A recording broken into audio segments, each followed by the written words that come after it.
അവനെന്നുമെന്നും മതിയായവൻ. അവത്തിൽ ലോകത്തിൽ പ്രയാസങ്ങളിൽ മനമേ അവൻ മതിയായവൻ. അവത്തിൽ ലോകത്തിൽ പ്രയാസങ്ങളിൽ മനമേ അവൻ മതിയായവൻ. മലമേൽ കയറി മുൾമുടി ശിരസിൽ വഹിച്ചു. എന്റെ വേദന സാധവും നീക്കി എന്നിൽ ഒരു ജീവൻ പകർന്നവനാ. എന്റെ വേദന സാധവും നീക്കി എന്നിൽ ഒരു ജീവൻ പകർന്നവനാ. എന്റെ യേശു എനിക്ക് നല്ലവൻ. അവനെന്നുമെന്നും മതിയായവൻ.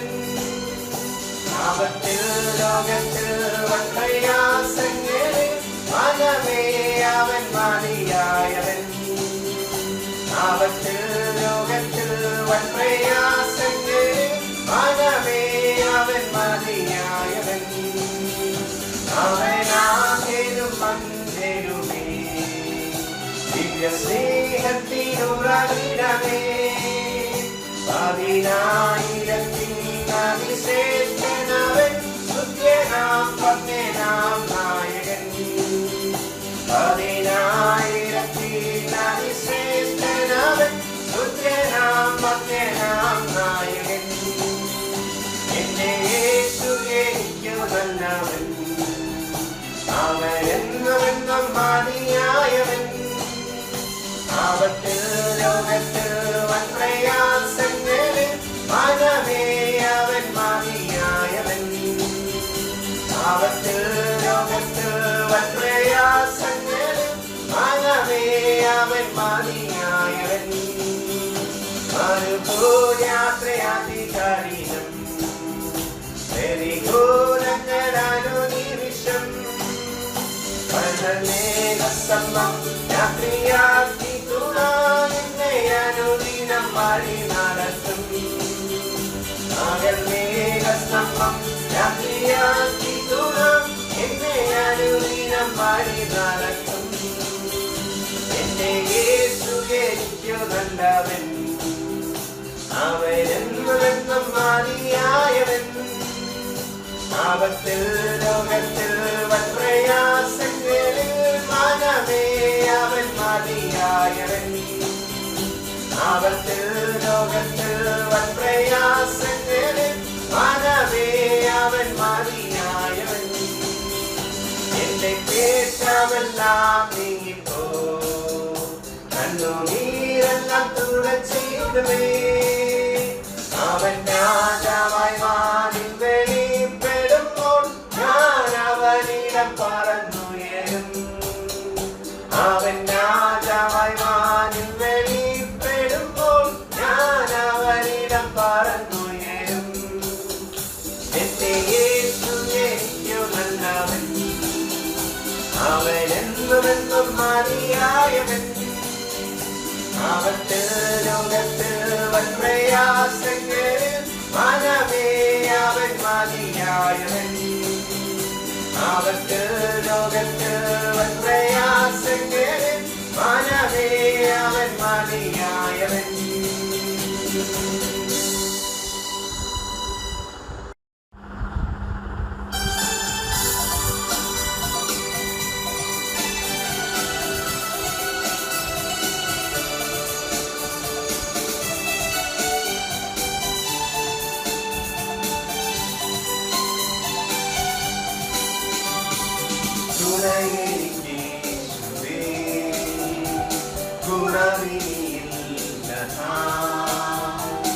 അനുദിനം തന്നിരവിൽ മറവിൽ വസിച്ചിടും ഞാൻ. അവരെന്റെ സങ്കേതവും അവലംബവും കോട്ടയും. അവനീനാകുലത്തിൽ അവൻ മതിയാശ്രയിപ്പാൻ. തുണയേശുവേ കുറവില്ല. അനുദിനം തന്നിരവിൽ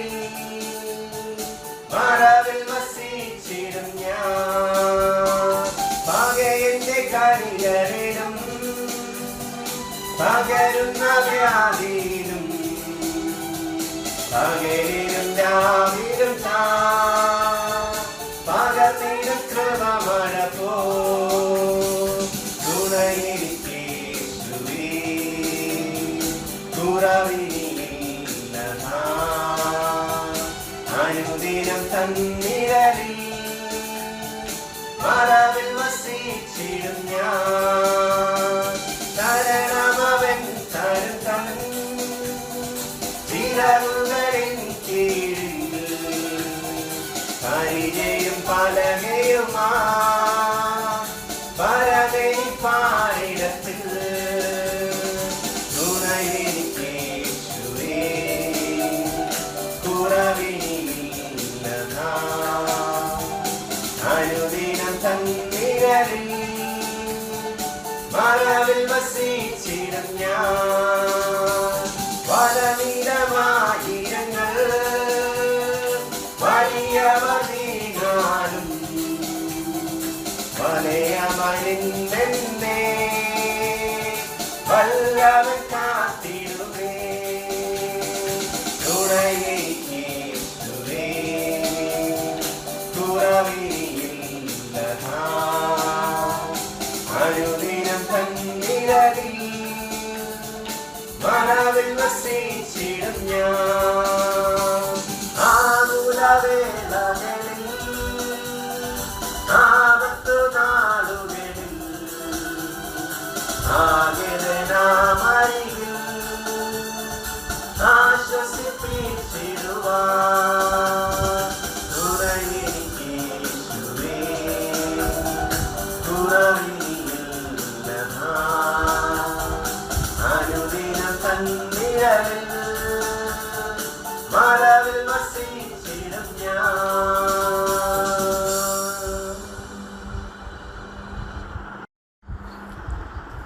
Luke 12 verse 12.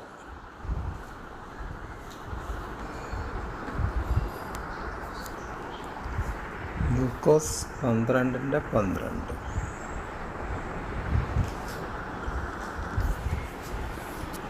For the Holy Spirit will teach you at that time what you should say. Malayalam വായിച്ച പരിശുദ്ധാത്മാവ് എപ്പോഴും എങ്ങനെ പറയണമെന്ന് ആ സമയത്ത് ആ നിമിഷത്തിൽ പറഞ്ഞു തരുമെന്നാണ്. അപ്പോൾ പരിശുദ്ധാത്മാവ് പറയണമെങ്കിൽ നമ്മുടെ അടുത്ത് പരിശുദ്ധാത്മാവ് ഉണ്ടാവണമല്ലോ. പരിശുദ്ധാത്മാവ് ഉള്ളവരുടെ കാര്യമാണ് ഈ പറയുന്നത്. അവർ പറയുന്നത് മറ്റുള്ളവർക്ക് മനസ്സിലാകത്തില്ല. നമ്മൾ വേറൊരു ഭാഗം വായിക്കാൻ നേരത്ത് ഇങ്ങനെ പറയുന്നുണ്ട്, പരിശുദ്ധാത്മാവ് ലോക മനുഷ്യൻ്റെ ബുദ്ധിയെക്കാളും ചിന്തിക്കുന്നതിനേക്കാളും അധികമാണ് പരിശുദ്ധാത്മാവിൻ്റേത്. ആ പരിശുദ്ധാത്മാവ് ഉള്ള ഒരു വ്യക്തി സംസാരിക്കുന്നത് ലോക മനുഷ്യന് മനസ്സിലാവില്ല. പക്ഷെ ലോക മനുഷ്യർ സംസാരിക്കുന്ന പരിശുദ്ധാത്മാവിന് മനസ്സിലാവും. അപ്പോൾ ഇവിടെ പറഞ്ഞത് എന്താണ്? For the Holy Spirit will teach you at that time what you should say. ആ തക്ക സമയത്ത് എന്ത് പറയണമെന്നും എന്ത് രീതിയിൽ അത് പഠിപ്പിച്ച് തന്നിട്ട് അതേ രീതിയിൽ സംസാരിക്കാൻ വേണ്ടി പരിശുദ്ധാത്മാവ് ചെയ്തു തരുമെന്നാണ്. അപ്പോൾ നമ്മൾ വിചാരിക്കും നമ്മൾ ലോക മനുഷ്യരായിട്ടിരിക്കുന്നിടത്ത് നമ്മൾ വേറൊരു സ്ഥലത്ത് പോയി ഒരു മറുപടി കൊടുക്കണം, ഒരു ഇൻ്റർവ്യൂവിന് പോയിട്ട് അതെങ്ങനെ പറയണം എന്ന് അത് പരിശുദ്ധാത്മാവ് പറഞ്ഞു തരുമെന്ന് പറഞ്ഞാൽ നടക്കുന്ന പരിപാടിയല്ല. പരിശുദ്ധാത്മാവ് പ്രാപിച്ച വ്യക്തി ചെല്ലുന്നിടത്തും മറുപടി പറയേണ്ട സാഹചര്യങ്ങളെല്ലാം പരിശുദ്ധാത്മാവ് നയിക്കുന്നിടത്താണ് പോകാൻ പറ്റുള്ളൂ, നമ്മളല്ല പോണത്. അപ്പോൾ അവിടെ പരിശുദ്ധാത്മാവ് പോയി എത്തിക്കുകയാണെങ്കിൽ അവരുടെ അടുത്ത് എങ്ങനെ മറുപടി പറയണമെന്നുള്ളത് നമ്മളുടെ ഉള്ളിലുള്ള പരിശുദ്ധാത്മാവ് നമ്മുടെ അടുത്ത് നിയോഗമായിട്ട് പറഞ്ഞു തരുമ്പോൾ നമ്മളതനുസരിച്ച് പറയും. എല്ലാം കഴിഞ്ഞ് തരും. നമ്മൾ തിരിച്ചു വന്നു തരുമ്പോഴാണ് നമ്മൾ ചിന്തിക്കുന്നത്, ഞാൻ എങ്ങനെ ആ മറുപടി കൊടുത്തത്, ആ മറുപടി കൊടുത്തത് കൊണ്ട് അവിടെ നിന്ന് രക്ഷപ്പെട്ടു, അല്ലെങ്കിൽ അവിടെ നിന്ന് ആ കടമ്പ കടന്നു എന്ന് പറയുന്നത്. അപ്പോൾ പരിശുദ്ധാത്മാവാണ് വേണ്ടത്. ആ പരിശുദ്ധാത്മാവ് ഉണ്ടെങ്കിൽ ആണ് പറയുന്നത് നിങ്ങൾക്ക് ഭയം വേണ്ട. ആ പരിശുദ്ധാത്മാവ് ഉണ്ടെങ്കിൽ എവിടെ വേണമെങ്കിലും പോകാം എന്ന് നമ്മൾ ചിന്തിച്ചാൽ നമുക്കിഷ്ടമുള്ളിടത്ത് പോകാൻ പറ്റത്തില്ല. പരിശുദ്ധാത്മാവാണ് നയിക്കുന്നത് എവിടെ പോകണമെന്ന്. അതിനാണ് നമ്മളെപ്പോഴും പറയുന്നത്, ആത്മീയ ലോകം നമ്മളെപ്പോഴും പറയുന്നത് ആ പരിശുദ്ധാത്മാവിനെ പ്രാപിക്കും. അത് നമ്മൾ പറയുന്ന മാത്രമല്ല, കർത്താവ് തന്നെ മരിച്ചടക്കപ്പെട്ട് ഉയർത്തെണീക്കുന്ന സമയത്ത് നിങ്ങൾ ഒരിടത്തും പോകരുത്. അപ്പോൾ കർത്താവ് തന്നെ പറയാണ്, ഒരിടത്തും പോരുത്. എന്താ പ്രശ്നം എന്ന് പറഞ്ഞപ്പോൾ പറഞ്ഞു, ഇല്ല ഇവിടെ തന്നെ വെയിറ്റ് ചെയ്യണം, ഞാൻ പോയതിന് ശേഷം മറ്റൊരു കാര്യസ്ഥനെ വിടും, ആ കാര്യസ്ഥൻ വന്ന് നിങ്ങളുടെ അടുത്ത് പ്രാപിച്ചതിന് ശേഷമേ നിങ്ങൾ പോകാവൂ. അപ്പോഴും നിങ്ങൾ പോകുന്നിടത്ത് ആരുടെ അടുത്താണ് പോണത്? ചെന്നായ്ക്കളുടെ അടുത്താണ്. അപ്പോൾ പരിശുദ്ധാത്മാവ് നയിക്കുന്നിടത്തേ പോകുള്ളൂ. പരിശുദ്ധാത്മാവ് അവർക്ക് എങ്ങനെ മറുപടി കൊടുക്കാമെന്ന് അന്നത്തെ ആ പരിശുദ്ധാത്മാവ് പറഞ്ഞു തരും. അതുകൊണ്ടാണ് പറഞ്ഞത് നിങ്ങൾ ഒരിടത്തും പോകരുത്. അപ്പോൾ അത് തന്നെ ഇപ്പോഴും നമ്മൾ പറയുന്നത്. അപ്പം നമ്മളിപ്പോൾ പറയുന്നത് എന്താണ്? പരിശുദ്ധാത്മാവ് പ്രാപിക്കാതെ നമ്മൾ ചുമ്മാ വാക്കില്ലാതെ വല്ലയിടത്തും കയറി പോകരുത്. അപ്പോൾ നമ്മൾ സൂക്ഷിക്കണം. അപ്പോൾ ആത്മാവുള്ളവർ നമ്മൾ പറയും ദൈവത്തിൻ്റെ മക്കളൊന്നും എല്ലാ ഞായറാഴ്ചയും സഭായോഗം ഉപേക്ഷയായി വിചാരിക്കരുത് എന്ന് പറയുമ്പോൾ നമ്മൾ അതിന് ഇമ്പോർട്ടൻസ് കൊടുത്തു. സ്നാനം അതിന് ഇമ്പോർട്ടൻസ് കൊടുത്ത്, കർത്തൃമേശ അതിന് ഇമ്പോർട്ടൻസ് കൊടുത്ത്, ഇതെല്ലാം ഇമ്പോർട്ടൻസ് കൊടുത്ത സ്വർഗത്തിൽ പോവുമോ? അപ്പോൾ വചനം നമ്മൾ വായിക്കുമ്പോൾ അതിൻ്റെ കൽപ്പനകളും കാര്യങ്ങളെല്ലാം പരിശുദ്ധാത്മാവിനാൽ അതിൻ്റെ ആഴത്തിൽ ഇറങ്ങി നമുക്ക് ഗ്രഹിച്ച് തരുമ്പോൾ നമ്മുടെ ജീവിതത്തിൽ ആ പറയുന്ന വചനങ്ങളെടുത്ത് ജീവിതത്തിൽ പ്രാക്ടിക്കലായിട്ട് നമ്മൾ ചെയ്യുമ്പോഴാണ് അതിന് വിടുതൽ. അപ്പോഴാണ് നമ്മൾ ആ വചനം അനുസരിക്കുന്നതെന്ന് പറയുന്നത്. അല്ല ചുമ്മാ കാണാമ്പടം പഠിച്ചു കഴിഞ്ഞാൽ റെഫറൻസ് എടുക്കുമ്പോൾ അവിടെ നിന്നൊക്കെ സ്പീഡിലൊക്കെ എടുത്തെന്ന് പറയുമ്പോൾ അയാൾ പോകത്തില്ല. പക്ഷെ അത് ജീവിതത്തിൽ പ്രാക്ടിക്കൽ, അത് പരിശുദ്ധാത്മാവിന് വേണ്ടി വിട്ടുകൊടുത്തിട്ട് പരിശുദ്ധാത്മാവ് നയിക്കുന്നതനുസരിച്ച് ഞാൻ പോകും. അപ്പോൾ നമ്മൾ മാനുഷിക ബുദ്ധിയിൽ ലോകപരമായിട്ട് ഭയങ്കര അക്കാഡമിക് ക്വാളിഫിക്കേഷനൊക്കെ ഉള്ള ഒരു വ്യക്തിയായിരിക്കും. അയാൾക്ക് തോന്നുമ്പോൾ അത് ഇതെങ്ങനെ ചെയ്യാൻ പറ്റും എന്ന് ചിന്തിക്കുമ്പോൾ അത് നീ ലോകബുദ്ധിയിൽ പഠിച്ച കാര്യമാണ് നീ ചിന്തിക്കുന്നത്. പക്ഷെ ആത്മാവ് പറയുന്നത് ദൈവം മനുഷ്യനെ ദൈവത്തിൻ്റെ ഛായയിൽ സൃഷ്ടിച്ച് അവിടെ ഊതിയപ്പോൾ ജീവനുണ്ടായി, ആ ആത്മാവിനെ തരുമെന്ന് പറഞ്ഞു. ആ ആത്മാവിനെ തന്നവരാണെങ്കിൽ ആത്മാവിനാൽ ആ വ്യക്തി സംസാരിക്കുമ്പോൾ അതിനെ ഓവർടേക്കാൻ ആരെക്കൊണ്ടും പറ്റത്തില്ല. ലോക മനുഷ്യർക്ക് മനസ്സിലാവില്ല. അപ്പോൾ ഇവിടെ പറഞ്ഞത് എന്താ? For the Holy Spirit will teach you. The Holy Spirit will teach you. മനുഷ്യരല്ല കോളേജിൽ പോയി പഠിച്ചൊക്കെ ഹൈ ഡിഗ്രി വാങ്ങിക്കുന്നത്, അതല്ല, അവരല്ല പഠിപ്പിക്കുന്നത്, ആ പഠിച്ചതല്ല. The Holy Spirit will teach you at that time what you should say. നമ്മൾ കോളേജിലൊക്കെ പഠിച്ചു വന്ന് നമ്മൾ ലോകപരമായിട്ട് ജീവിക്കാൻ വേണ്ടി അവിടെയൊക്കെ പോകുന്നിടത്ത് അത് നമ്മൾ ആ പഠിത്തത്തിൻ്റെ അനുസരിച്ചാണ് നമ്മൾ ജോലി ചെയ്യുന്നത്, അല്ലെങ്കിൽ ഇൻ്റർവ്യൂവിൽ പോകുന്നത്, അല്ലെങ്കിൽ പ്രവർത്തിക്കുന്നത്. പക്ഷെ ഇവിടെ പറയുന്നത് the Holy Spirit will teach you. ആ ഹോളി സ്പിരിറ്റ് പഠിപ്പിക്കുന്ന അനുസരിച്ച് വേണം നമ്മൾ മുമ്പോട്ട് പോകേണ്ടത്. നമുക്കതിൻ്റെ 1-ാമത്തെ വാക്യം മുതൽ വായിക്കാം.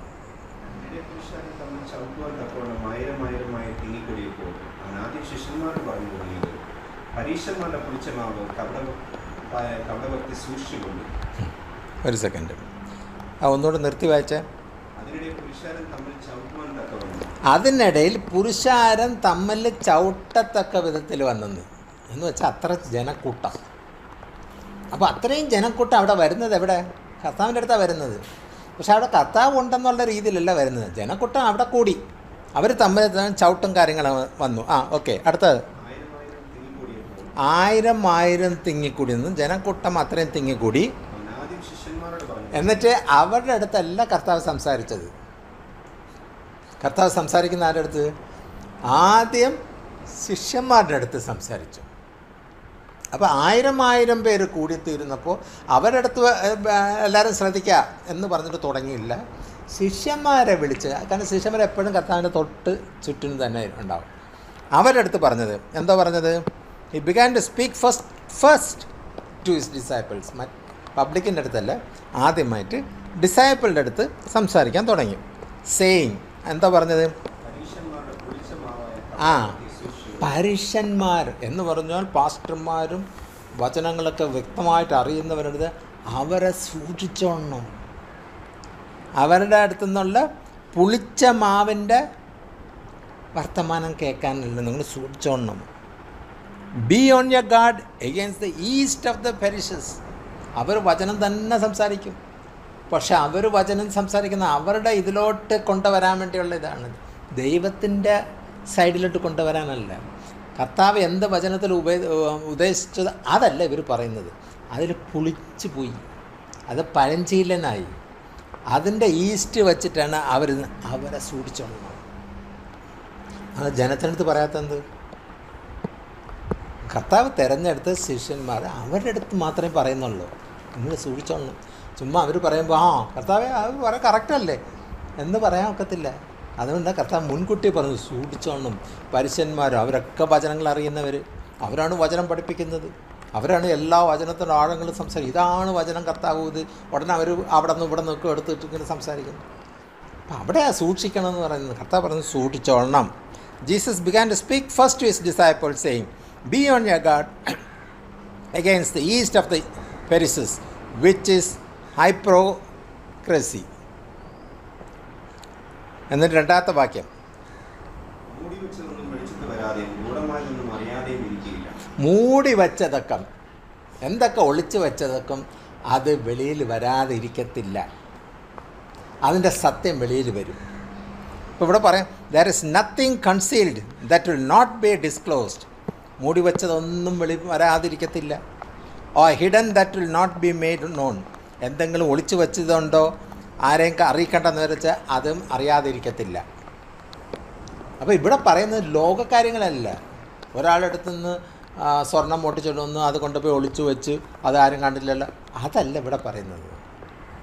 ആ പറയുന്ന പരീശന്മാരും ശാസ്ത്രിമാരും വചനത്തിന് അറിയേണ്ട രീതിയിൽ പറഞ്ഞു കൊടുക്കാതെ അതിനെ മൂടി വയ്ക്കുകയാണ്, അതിനെ ഒളിച്ചിട്ട് വേറെ രീതിയിൽ സംസാരിക്കുകയാണ്.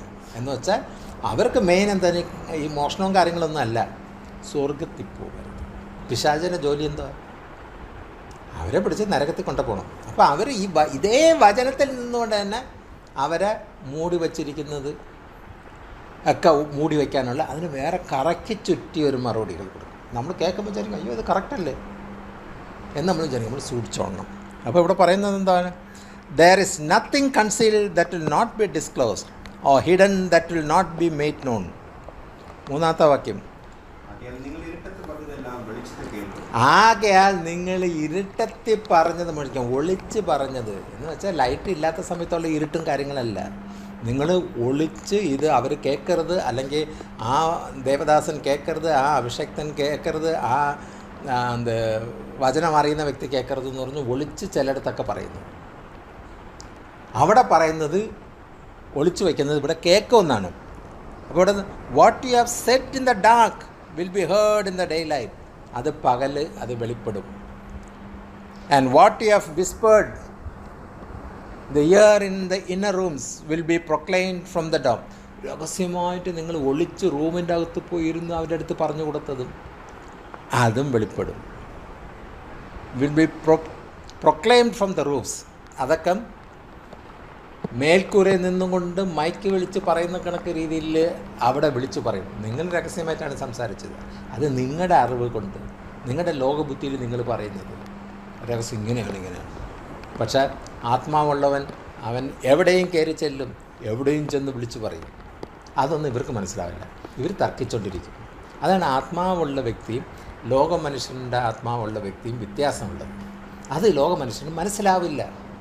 അത് വചനം വ്യക്തമായിട്ട് പറയുന്നത്. പക്ഷേ ലോക മനുഷ്യർ അതൊന്നും അക്സെപ്റ്റ് ചെയ്യില്ല.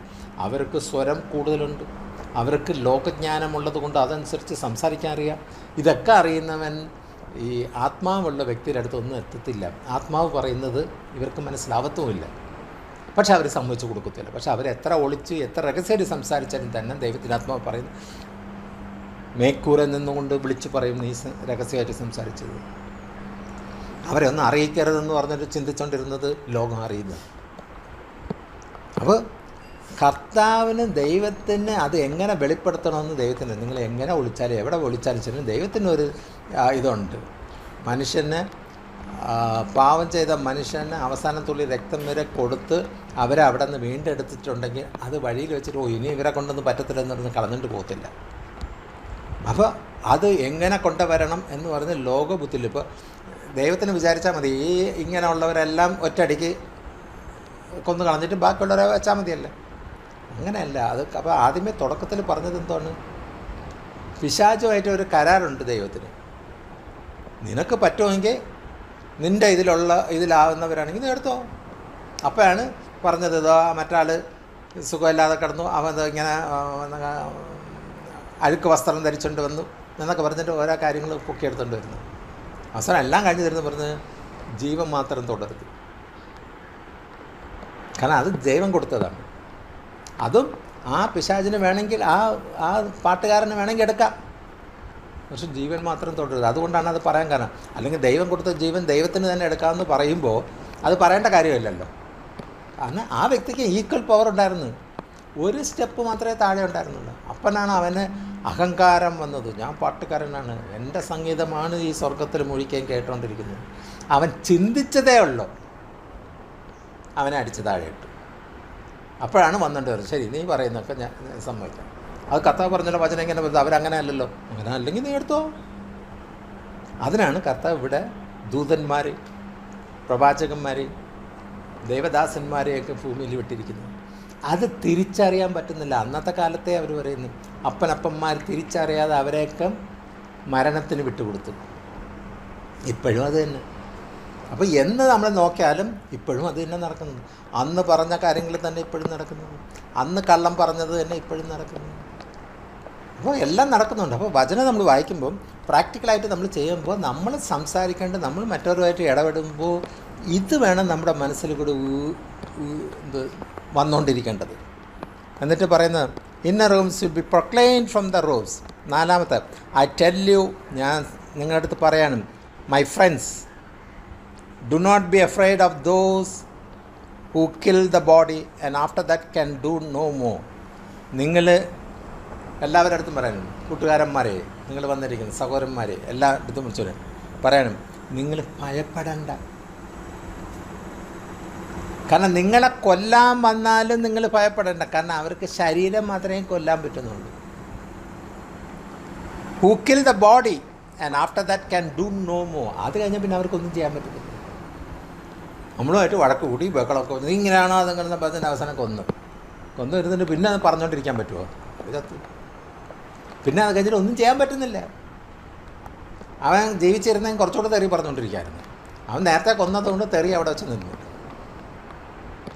പറയുന്നത് എന്താണ്? Do not be afraid of those who kill the body. ശരീരത്തിനെ കൊല്ലുന്ന വ്യക്തികളെ ഓർത്ത് നീ ഭയപ്പെടേണ്ട കാര്യമില്ല. അവർക്ക് ആ ശരീരമേ കൊല്ലാൻ പറ്റുള്ളൂ. But after that can do no more. അത് കഴിഞ്ഞിട്ട് അവർക്ക് ഒന്നും ചെയ്യാൻ പറ്റത്തില്ല. അഞ്ചാമത്തെ, but I will show you whom you should fear. പക്ഷെ ഞാൻ ഒരു കാര്യം നിങ്ങളുടെ അടുത്ത് കാണിച്ചു തരാം, ആരെ ഭയപ്പെടണമെന്ന്. അപ്പോൾ ഇത് കർത്താവ് പറയുന്നത്. അവരെ ഭയപ്പെടേണ്ട. അവൻ കത്തിയും വെച്ചുകൊണ്ടിരിക്കുന്നത്, ഇപ്പോൾ കൊല്ലുമെന്ന് പറഞ്ഞാൽ നമ്മളല്ല അവനെയാണ് ഭയപ്പെട്ടുകൊണ്ടിരിക്കുന്നത്. പക്ഷെ കർത്താവ് വ്യക്തമായിട്ട് അവരെ ഭയപ്പെടേണ്ട, അവർക്ക് ശരീരം മാത്രമേ കൊല്ലാൻ പറ്റൂ. പക്ഷെ ഞാൻ ഭയപ്പെടേണ്ട ഒരാളുടെ കാര്യം പറഞ്ഞുതരാം. അപ്പോൾ നമ്മൾ അത് കത്തിയും വാളും ഒക്കെ വെച്ച് തോക്കും വെച്ചിരിക്കുന്നവൻ അവനെ ഭയപ്പെടേണ്ട. പിന്നെ ഭയപ്പെടേണ്ട ആരാ എന്ന് പറയുമ്പോൾ, but I will show you whom you should fear. Fear him who after A body has been killed has authority to throw you into the hell. Yes, I tell you, fear him. ആ മരിച്ച വ്യക്തി ആ ശരീരത്തിനെ എടുത്ത് നരകത്തിൽ എറിയുന്നവനെ ഭയപ്പെടണം. അപ്പം നരകത്തിൽ കൊണ്ട് ഇടാൻ, കാരണം ഇവൻ കൊത്തി അവൻ്റെ പാട്ടിന് പോയി. അവന് നരകം സ്വർഗമൊന്നും അവന് വിഷയമല്ല, അവന് ദേഷ്യം വന്ന് അവനെ കൊന്നു. പക്ഷേ ആ ശരീരം ആ വ്യക്തിയെ പിടിച്ചിട്ട് നരകത്തിലിടുന്ന ആ വ്യക്തിയെ സൂക്ഷിച്ചു. ആ വ്യക്തിയാണ് പേടിക്കേണ്ടത്. അപ്പം അതിന് അധികാരം ആർക്കാണ് ഉള്ളത്? അപ്പോൾ ആ വ്യക്തിയാണ് സൂക്ഷിക്കണമെന്ന് പറഞ്ഞത്. I will show you whom you should fear. Fear him who after your body has been killed has authority. അത് അധികാരമുള്ള വ്യക്തിയാണ്. To throw you into hell. Yes, I tell you, fear him.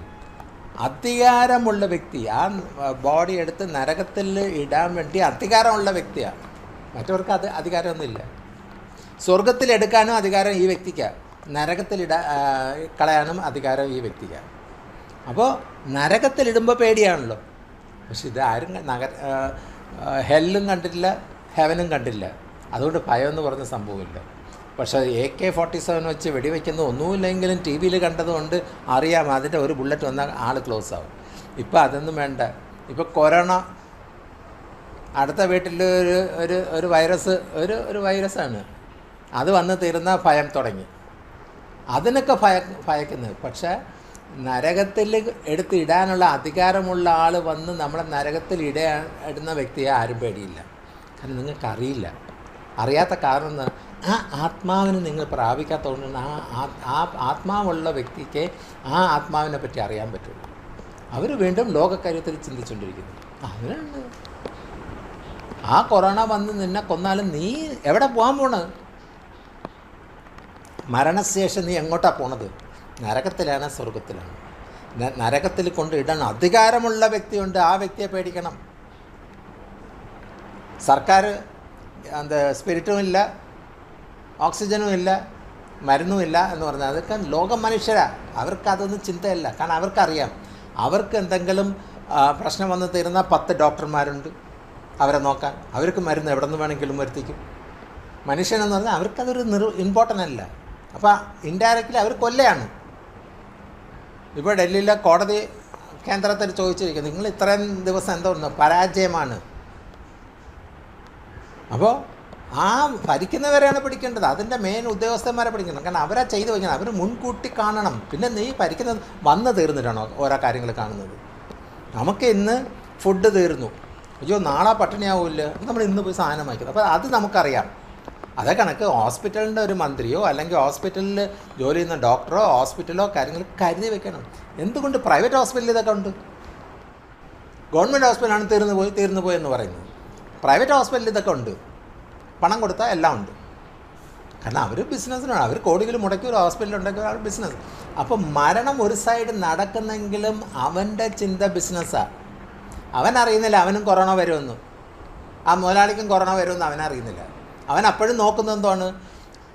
India government 150 രൂപയ്ക്ക് കൊറോണയുടെ മരുന്ന് കൊടുക്കാൻ നേരത്ത് ഇവിടുത്തെ സ്റ്റേറ്റിന് 400 രൂപയ്ക്ക് കൊടുക്കുന്നു.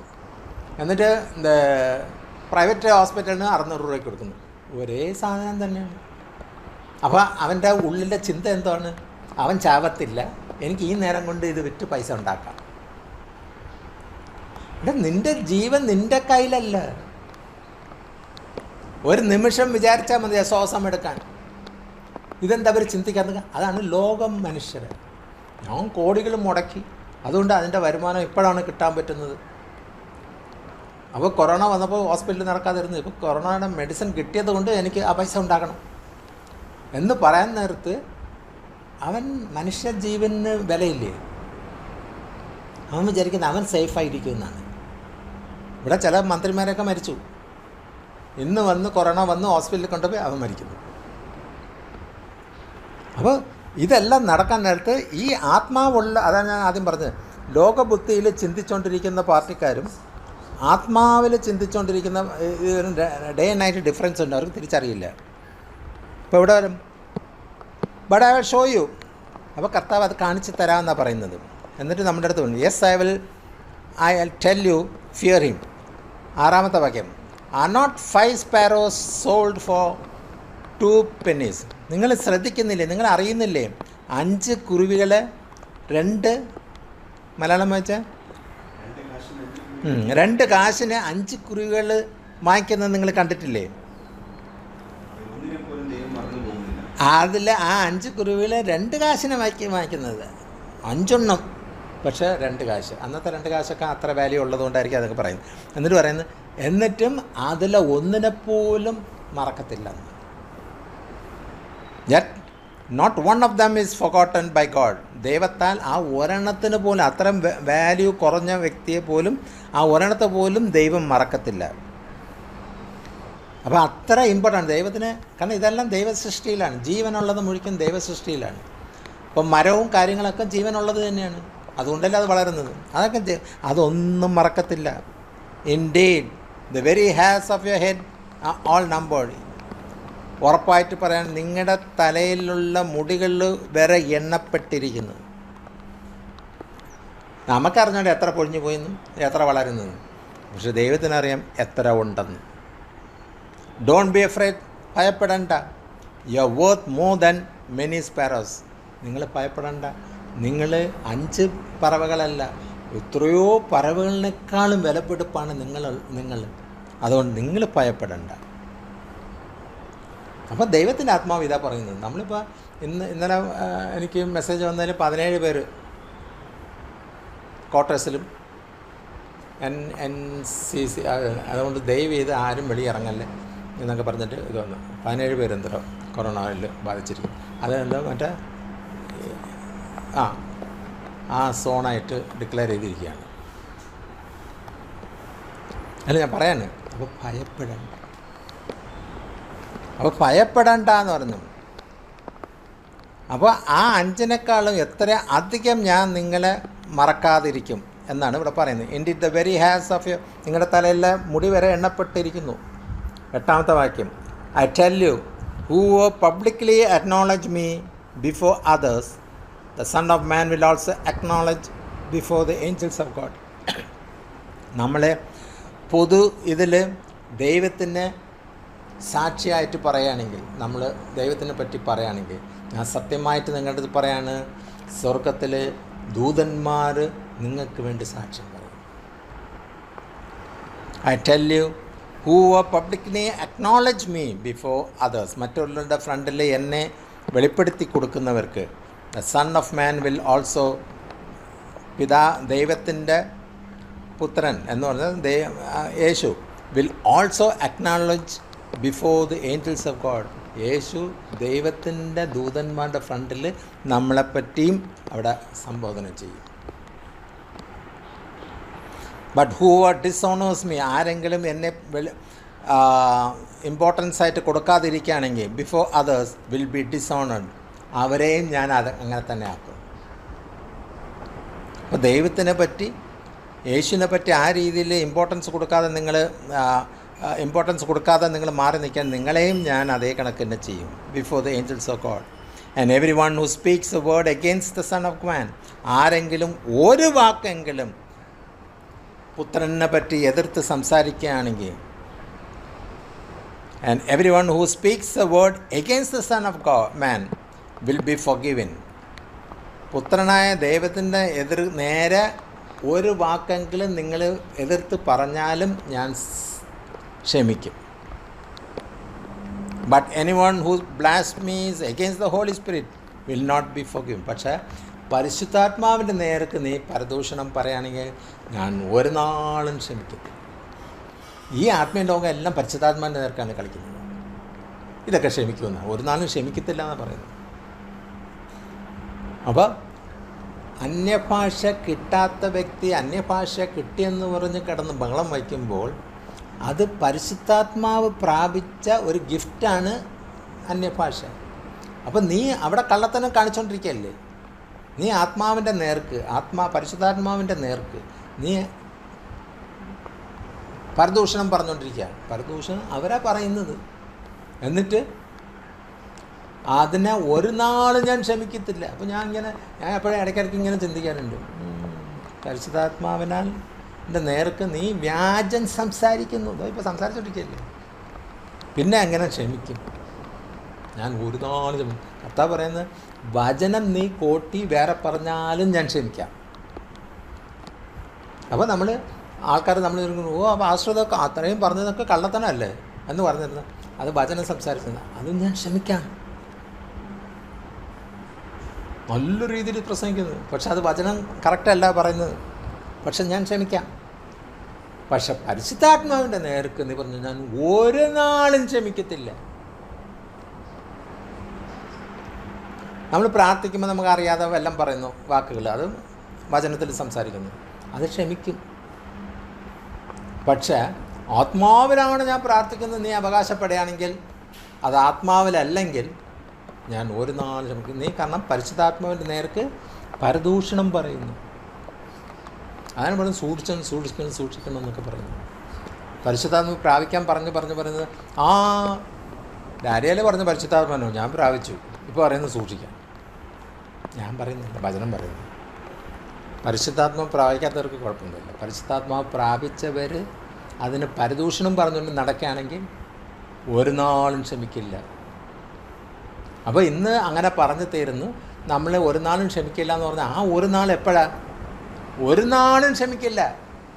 മരിച്ച് അടക്കപ്പെട്ട് നമ്മൾ ഉയർത്തെണിക്കുകയോ വല്ലതും ചെയ്യുകയാണെങ്കിൽ അവിടെ ഒന്നും നമ്മളെ ക്ഷമിക്കത്തില്ല എന്ന്. കാരണം നമ്മൾ പരദൂഷണമായിട്ട് പരിശുദ്ധാത്മാവിൻ്റെ നേർക്ക് വ്യാജം പറഞ്ഞു. അല്ല, മനസ്സിലാകുന്നു.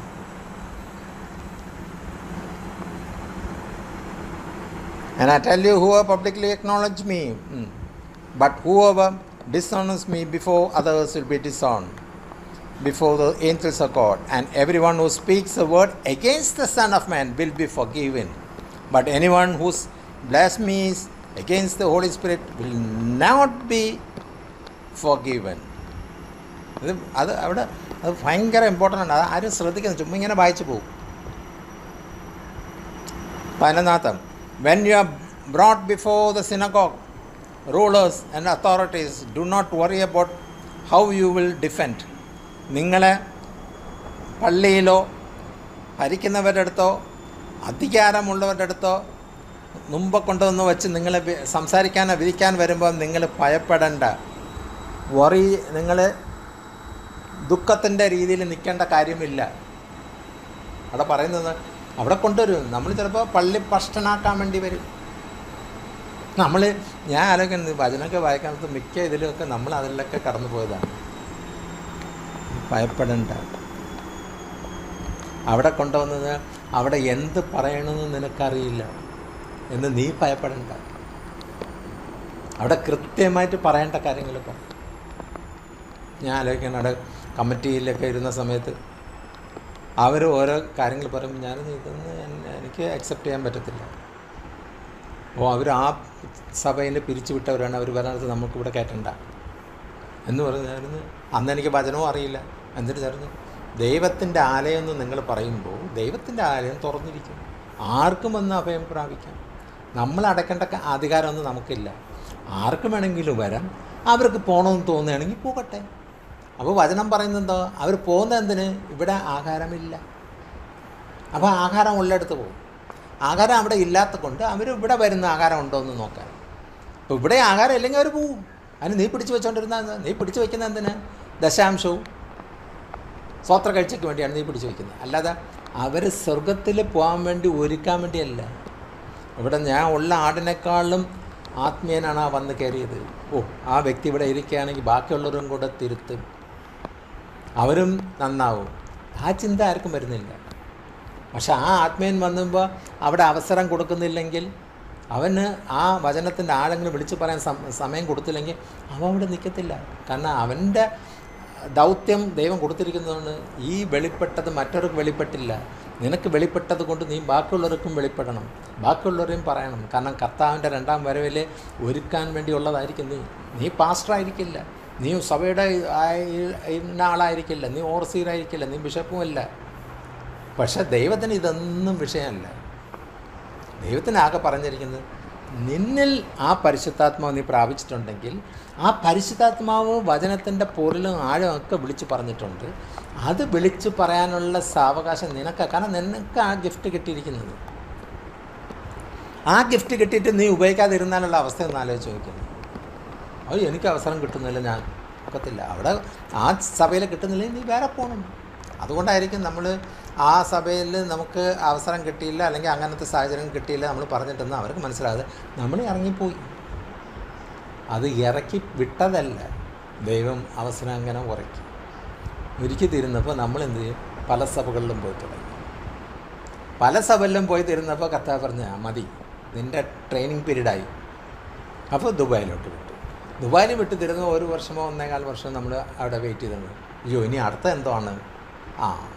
നിനക്ക് ഇവിടെ അല്ല, മറ്റുള്ള രാജ്യങ്ങളിലും മറ്റുള്ളവർ സംസാരിക്കാൻ പറ്റാത്ത വിഷയങ്ങൾ വിളിച്ചു പറയാൻ അത്ര ഞാൻ നിന്നെ കണ്ടിരിക്കുന്നു എന്ന് പറഞ്ഞപ്പോൾ അവിടെ പോകാൻ പറ്റും. അവിടെ ഒറ്റയ്ക്ക് പോകുന്നു. അവിടെ ഒറ്റയ്ക്ക് പോണത് ആരുടെ അടുത്ത്? ആദ്യം പോയ അവിടുത്തെ അതിൻ്റെ പ്രസിഡൻറ്റ് മനുഷ്യനെ കടിച്ച് പിടിച്ച് തിന്നുന്ന പാർട്ടിയാണ് ഈ ഉഗാണ്ട. അവിടെയാണ് ഞാൻ കയറി ചെല്ലുന്നത്.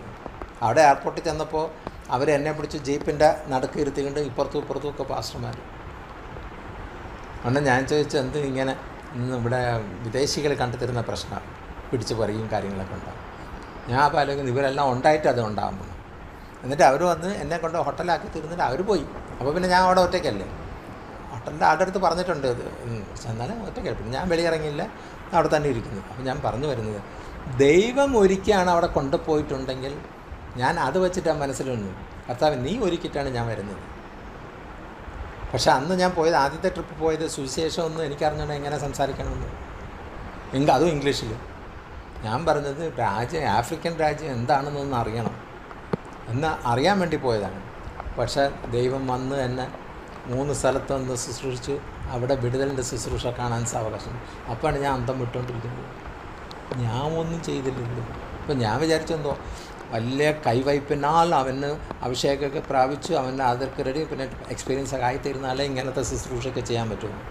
പക്ഷെ ഇതൊന്നും നടക്കാതെ അവർ 7-8 ഭൂതങ്ങൾ പുറത്തായി. അത് പൂർണ്ണമാക്കുന്ന മുമ്പ് ഞാൻ അത് നിർത്തി വെച്ചിട്ട് ഉടൻ തന്നെ അവരെന്നെ എയർപോർട്ടിൽ കൊണ്ടാക്കുന്നു. അടുത്ത ഫ്ലൈറ്റിൽ ഞാൻ ഇങ്ങോട്ട് വരുന്നു.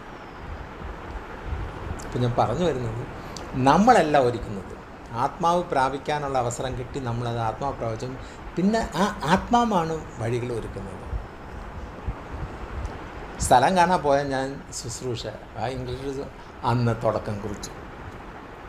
അതിന് നമ്മൾ കൊടുക്കേണ്ടി വന്നത് എന്താണ്? 1100 രൂപയുടെ കീബോർഡ്. അടുത്ത പ്രാവശ്യം അയാൾ വിളിക്കുകയാണ്, വരുമ്പോൾ ഒരു ആംപ്ലിഫയർ കൊണ്ടുവരാൻ.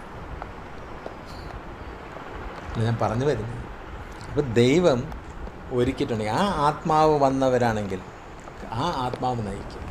അതാണ് നമ്മളെപ്പോഴും പറയുന്നത്, ആത്മാവിനെ പ്രാപിക്കുക. For the Holy Spirit will teach you. 12ാമത്തെ വാക്യം നമ്മൾ നേരത്തെ വായിച്ചത്. ആ പരിശുദ്ധാത്മാവ് നിങ്ങളെ പഠിപ്പിക്കും. At that time what you should say. ആ സമയത്ത് എന്ത് പറയണം. ഞാനിത് കണക്ക് തന്നെ ഉഗാണ്ടയിൽ ആദ്യമായിട്ട് പോയത് എന്ത് പറയണമെന്ന് അന്നൊന്നും ഞാൻ ചിന്തിച്ചു. അവർ നോക്കിയപ്പോൾ പ്രോഗ്രാം അറേഞ്ച് ചെയ്ത് വെച്ചിട്ട് എന്നെ വിളിച്ചിട്ട് ഇവിടെ സംസാരിക്കുന്നതായിരിക്കും. ഞാൻ വചനമെടുത്ത് സംസാരിക്കുന്നു. പരിശുദ്ധാത്മാവ് ആ സമയത്ത് എന്ത് സംസാരിക്കണമെന്ന് തരുമെന്ന്.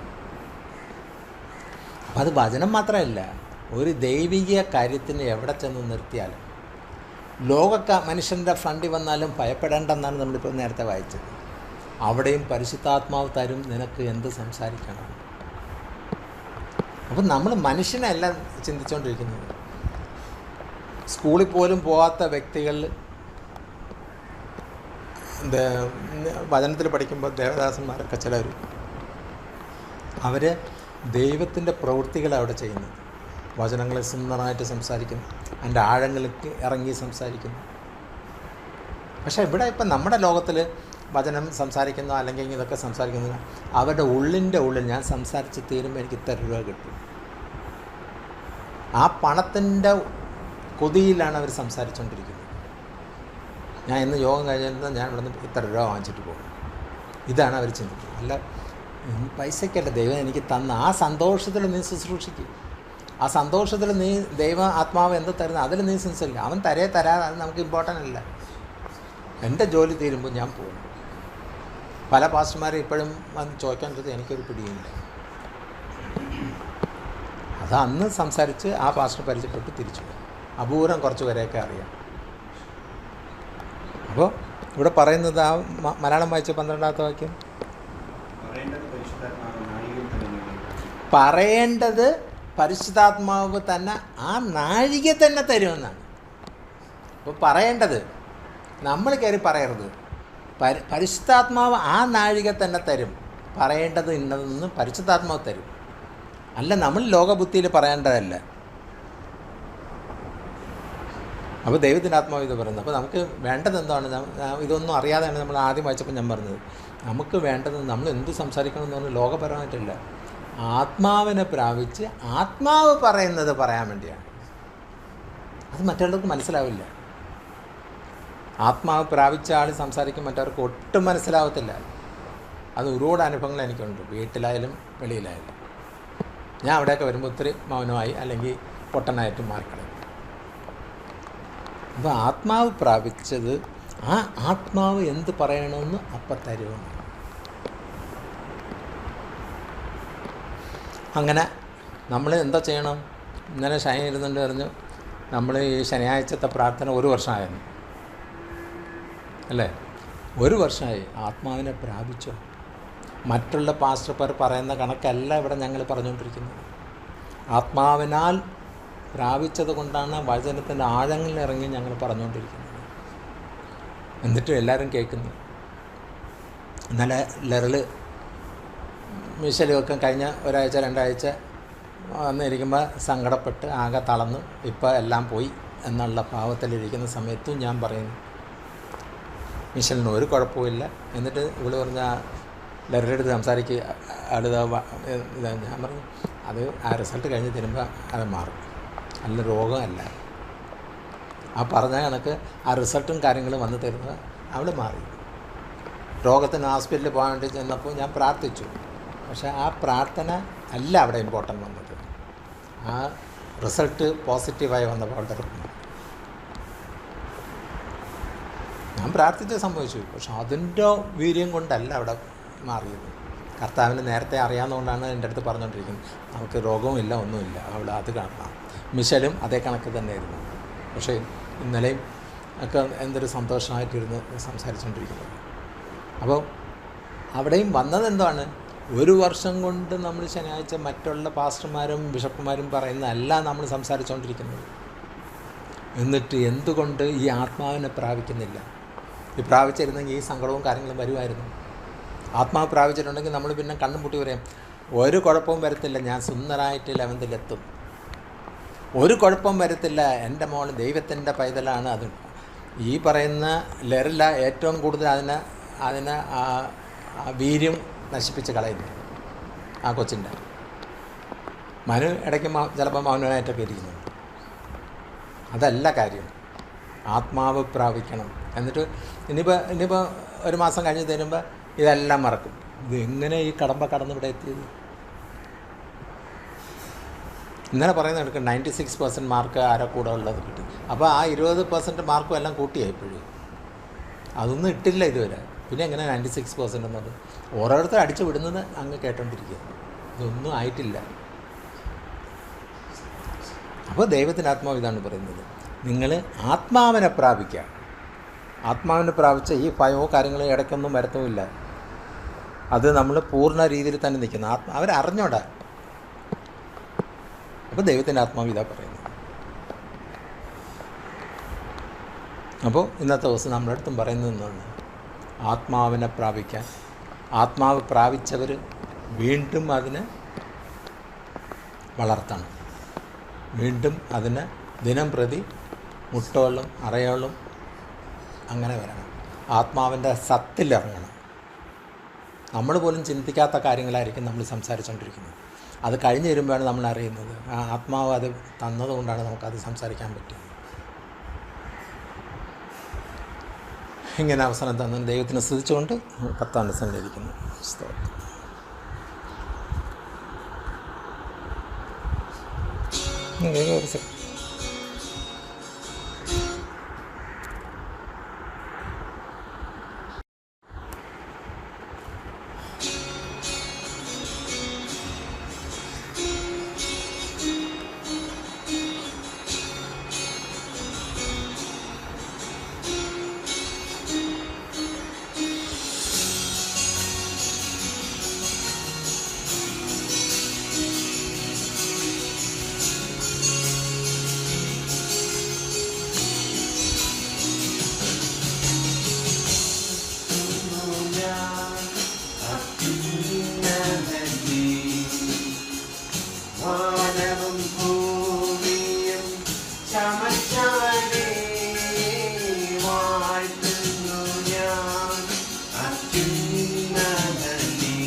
Yesu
മഹോന്നതനേ കർത്തന് തുല്യമായി ആരുമില്ല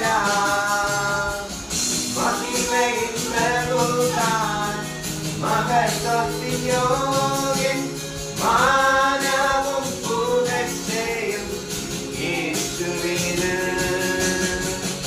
മഹിമയിൽ പ്രഭുതാൻ മഹത്വത്തിൻ മാനവും പുകഴ്ചയും യേശുവിന് യേശുനാഥാ നീ എൻ ദൈവം യേശുനാഥാ നീ എൻ ആശ്രയം യേശുനാഥാ നീ എൻ ശൈലവും എന്റെ കോട്ടയും നീ മാത്രമേ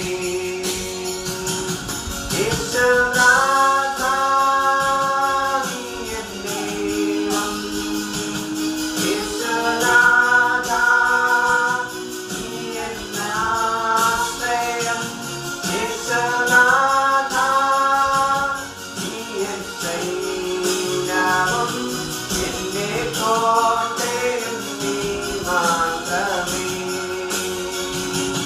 യേശുനാഥാ നീ എൻ ദൈവം യേശുനാഥാ നീ എൻ ആശ്രയം യേശുനാഥാ നീ എൻ ശൈലവും എന്റെ കോട്ടയും നീ മാത്രമേ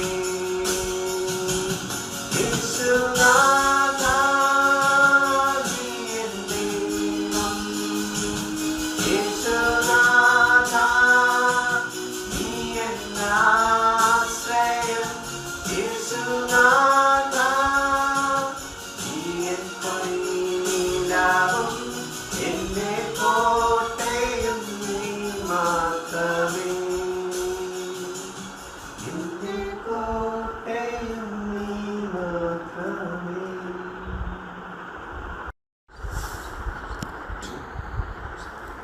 പതിമൂന്നാം അധ്യായം 31 മുതൽ 34.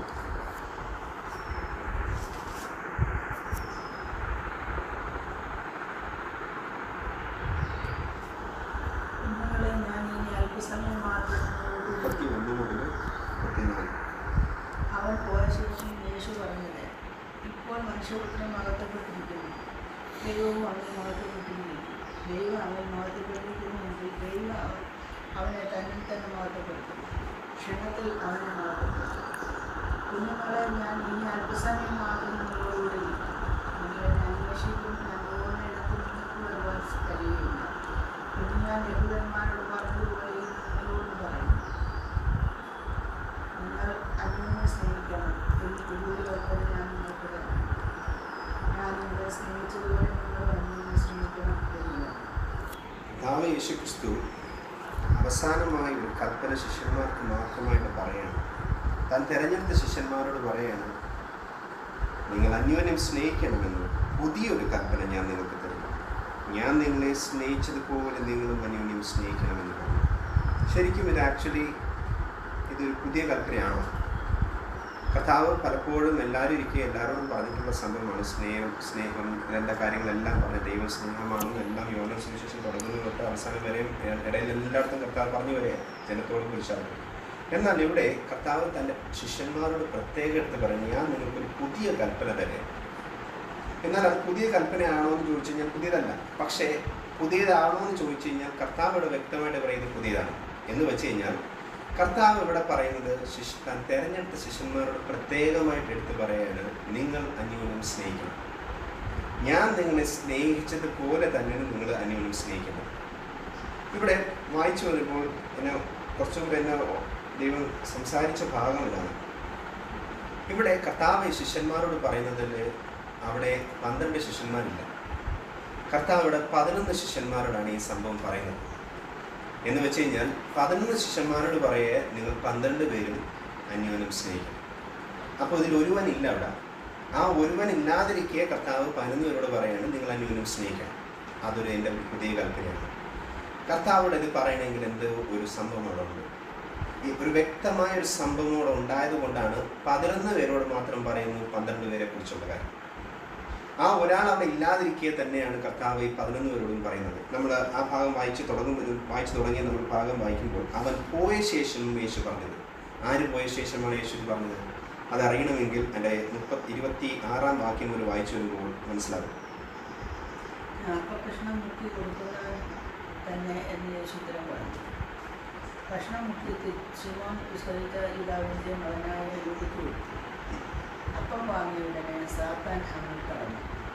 യേശു അവനോട്, നിനക്ക് ചെയ്യുവാനുള്ളത് വേഗത്തിൽ ചെയ്യുക എന്ന് പറഞ്ഞു. എന്നാൽ ഇതിനെക്കുറിച്ച് പറഞ്ഞുവെന്നും പന്തിയിലിരുന്നവർ ആരും അറിഞ്ഞില്ല. പണസഞ്ചി യൂദയുടെ പക്കലാകയാൽ പെരുന്നാളിൽ പോവേണ്ടുന്നത് വാങ്ങുവാനോ ദരിദ്രന്മാർക്ക് പലരും കൊടുക്കാനോ എന്ന് യേശു അവനോട് കൽപ്പിക്കുന്നു എന്ന് ചിലർക്ക് തോന്നി. അപ്പം വാങ്ങിയ ഉടനെ അവൻ എഴുന്നേറ്റ് പോയി. അപ്പോൾ രാത്രിയായിരുന്നു. ആ സംഭവം വ്യക്തമാക്കി ഇവിടെ കർത്താവ് യോഹന്നാൻ വ്യക്തമായിട്ട് ആ സംഭവം വ്യക്തമാക്കി പിക്ചറൈസ് ചെയ്തതുപോലെയാണ് എഴുതിയിരിക്കുന്നത്. വ്യക്തമായിട്ട് നടക്കുന്ന സംഭവം ക്ലിയർ ആയിട്ട് എഴുതിയിരിക്കുക എന്ന് വെച്ചാൽ ഏതൊരുവനും മനസ്സിലാകുന്ന ഭാഷയിലാണ് എഴുതിയിരിക്കുന്നത്. എന്നാൽ ഇവിടെ ഇരുന്ന് ബാക്കി 11 ശിഷ്യന്മാർക്ക് മനസ്സിലായില്ല. വ്യക്തമാക്കി നമ്മൾ വായിക്കുന്ന വചനം വായിക്കാൻ മനസ്സിലാകും. ഈ 11 പേർക്ക് മനസ്സിലായില്ല എന്താണ് കർത്താവ് പറഞ്ഞതെന്നും. ഇത് യോഹന്നാൻ പിന്നത്തേതിൽ എഴുതുമ്പോൾ അത് കർത്താവ് എന്താണ് മനസ്സിലായെന്ന് വ്യക്തമാക്കി എഴുതി. എന്നാൽ യോഹന്നാനും ബാക്കിയുള്ള 10 പേര് ഈ സംഭവം മനസ്സിലായില്ല എന്നുള്ള സംഭവം വ്യക്തമാക്കി എഴുതിയിരിക്കുക. എന്ന് വെച്ച് കഴിഞ്ഞാൽ കർത്താവ് യേശുക്രിസ്തു അവസാന അത്താഴം എല്ലാവരുമായി നിന്ന് കർത്താവ് കഴിച്ചതിന് ശേഷം തൻ്റെ പാനപാത്രവും അപ്പവും നുറുക്കി ശിഷ്യന്മാർക്ക് കൊടുത്തു. ശിഷ്യന്മാർക്ക് കൊടുക്കുന്ന സമയത്ത് കർത്താവ് പറഞ്ഞു, ഈ അപ്പം വാങ്ങി കഴിക്കുകയും ഈ പാനപാത്രത്തിൽ ഞാൻ മുക്കി കൊടുക്കുന്നവൻ തന്നെയാണ് എന്നെ കാണിച്ചു കൊടുക്കാൻ പോകുന്നത്. എന്നാൽ കാണിച്ചു കൊടുക്കാൻ പോകുന്ന വ്യക്തിയെ ഇവിടെ അവിടെ ഉള്ളവർക്ക് ആർക്കും മനസ്സിലായില്ല. കർത്താവ് അവരെല്ലാം കണ്ണടച്ചിരുന്നു. കർത്താവ് ആ വ്യക്തിക്ക് കൊടുത്തു. അത് വാങ്ങി ആ വ്യക്തി കഴിച്ചപ്പോൾ അവൻ്റെ മേൽ പിശാച് കയറി സാത്താൻ കയറിയതിന് ശേഷം ആ വ്യക്തി അവിടെ നിന്ന് കടന്നു പോകാൻ പോവുകയാണ്. അവിടെ വായിക്കുമ്പോൾ ഇങ്ങനെ എഴുതിയിരിക്കുന്നത്, അപ്പം വാങ്ങി ഉടനെ സാത്താൻ അവനിൽ കടന്നു. യേശു അവനോട്, നിനക്ക് ചെയ്യുവാനുള്ളത് വേഗത്തിൽ പോയി ചെയ്യുക എന്ന് പറഞ്ഞു. ഇവിടെ ആ സെൻറ്റൻസ് വളരെ ശ്രദ്ധിക്കണം, എന്നാലേ നമ്മൾ വായിച്ചു വരുന്ന ഭാഗം മനസ്സിലാവുള്ളൂ. കർത്താവ് യേശുക്രിസ്തു യൂദയോട് പറയുക, നിനക്ക് ചെയ്യുവാനുള്ള വേഗത്തിൽ പോയി ചെയ്യുക. ഇത് യൂദയ്ക്ക് മാത്രമേ മനസ്സിലായുള്ളൂ എന്ന് ചോദിച്ചു കഴിഞ്ഞാൽ യൂദയ്ക്കും ആക്ച്വലി മനസ്സിലായില്ല. യൂദയോട് പറയുന്നത് കേട്ടപ്പോൾ യൂദ വിചാരിച്ചു എന്നെ പൊയ്ക്കൊള്ളാൻ പറഞ്ഞു, അതുകൊണ്ട് ഞാൻ ഈ പന്തിയിൽ നിന്ന് യൂദ എണീറ്റ് പോവുകയാണ്.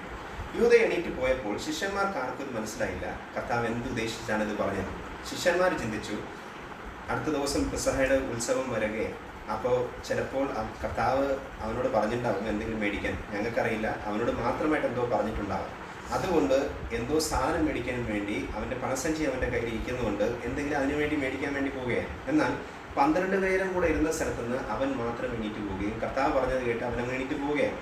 അപ്പോൾ അവിടെ ഇരുന്ന ശിഷ്യന്മാർക്ക് ആർക്കും മനസ്സിലാകില്ല എന്താണ് കർത്താവ് ഇത് പറഞ്ഞതിൻ്റെ ഉദ്ദേശം. കർത്താവ് വ്യക്തമാക്കി പറഞ്ഞു, ഞാൻ ഞാൻ ഈ പാനീയത്തിൽ മുക്കി കൊടുക്കുന്നവൻ തന്നെ എന്നെല്ലാം വ്യക്തമായിട്ട് പറഞ്ഞിട്ടും അവിടെ ഇരുന്ന് 11 ശിഷ്യന്മാർക്ക് ഇത് മനസ്സിലായില്ല. ഇത് മനസ്സിലാകാതിരിക്കാൻ കർത്താവ് അവരുടെ കണ്ണടച്ചിട്ട് കുരുടാക്കിയിരുന്നു. മനസ്സിലാകാതിരിക്കാൻ ഈ കുരുടെന്ന് പറയുന്നത് ആത്മീയ അല്ലെങ്കിൽ ഹൃദയങ്ങളുടെ കണ്ണടച്ച് വെച്ചിരുന്നാണ് ഇവിടെ വചനത്തിൽ വ്യക്തമാക്കി മനസ്സിലാവും. എന്നാൽ യൂദ എണീറ്റ് പോയി. യൂദ എണീറ്റ് പോയതിന് ശേഷം അവിടെ വായിച്ചു വരുമ്പോൾ നമ്മൾ 31 വാക്യം ഒന്നുകൂടെ വായിച്ചു വരുമ്പോൾ മനസ്സിലാവും. അവൻ പോയ ശേഷം യേശു പറഞ്ഞത്. അപ്പോൾ അവിടെ ആരൊക്കെയുള്ളത്? ബാക്കിയുള്ള 11 പേരേ ഉള്ളൂ. ഈ യൂദ ഈ അപ്പം വാങ്ങി സാത്താൻ അവനിൽ കടന്നു. അവൻ അപ്പം വാങ്ങിച്ച് കഴിച്ചു, അവനോട് പോയതിന് ശേഷം അവിടെ ഉണ്ടായിരുന്ന 11 പേരോട് മാത്രമാണ് ഈ പറയുന്നത് 12 പേരെ കുറിച്ചുള്ള സംഭവം. എന്നാൽ ഇതിൽ ഒരുവൻ അവിടെ ഇല്ലാത്തവരെയും കൂടെ ചേർത്തിട്ട് തന്നെയാണ് കർത്താവ് പറയുന്നത്. ആ ഒരുവനെ കുറിച്ചാണ് നിങ്ങൾ അറിയേണ്ടത്. ഇവിടെ കർത്താവ് വ്യക്തമാക്കി ഈ വചനത്തിൽ നമ്മളൊരു കാര്യം മനസ്സിലാക്കി തരിക. കർത്താവിന് നമ്മളോട് സംസാരിക്കാനുള്ളപ്പോൾ ചിലപ്പോൾ നമ്മളോട് മാത്രമേ സംസാരിക്കുള്ളൂ. എന്നാൽ മറ്റുള്ളവരുടെ കുറിച്ചുള്ള കാര്യങ്ങളായിരിക്കും കർത്താവ് നമ്മളോട് സംസാരിക്കുന്നത്. നമ്മൾ വിചാരിക്കും നമുക്കുള്ള മാത്രമാണ്. അല്ല, അതുകൊണ്ടാണ് നമ്മൾ പലപ്പോഴും ആ വചനത്തിന് ആരും മനസ്സിലാകാതെ പോകുന്നത്. ഇവിടെ കർത്താവ് 11 ശിഷ്യന്മാരോട് പറയുക, ഞാൻ നിങ്ങൾക്കൊരു പുതിയൊരു കൽപ്പന നിങ്ങൾക്ക് തരികയാണ്. എന്നാൽ ഈ പുതിയ കൽപ്പന നിങ്ങൾക്ക് 11 പേർക്കും മാത്രമല്ല 12 പേർക്കും കൂടെ ചേർത്തിട്ടുള്ള സംഭവമാണ് ഞാൻ നിങ്ങൾക്കിത് പറഞ്ഞു തരുന്നത്. എന്നാൽ ഞാൻ തിരഞ്ഞെടുത്ത 12 പേരും അറിഞ്ഞിരിക്കാനുള്ള സംഭവമാണ് ഞാൻ നിങ്ങൾക്ക് പറയുന്നത്. എന്നാൽ ഈ 11 പേരോടാണ് എനിക്ക് പ്രത്യേകിച്ചെടുത്ത് പറയാനുള്ളത്, നിങ്ങൾ അന്യോന്യം സ്നേഹിക്കണം. ഈ 12-ാമത്തേനോടല്ല പറഞ്ഞത്, 12-ാമത്തേനോടുള്ള ദൂതല്ല. പക്ഷേ 11 പേരോട് മാത്രം ഇരുത്തിക്കൊണ്ട് പറയാൻ വേണ്ടിയാണ്. ഈ വ്യക്തി എണീറ്റ് പോകണം.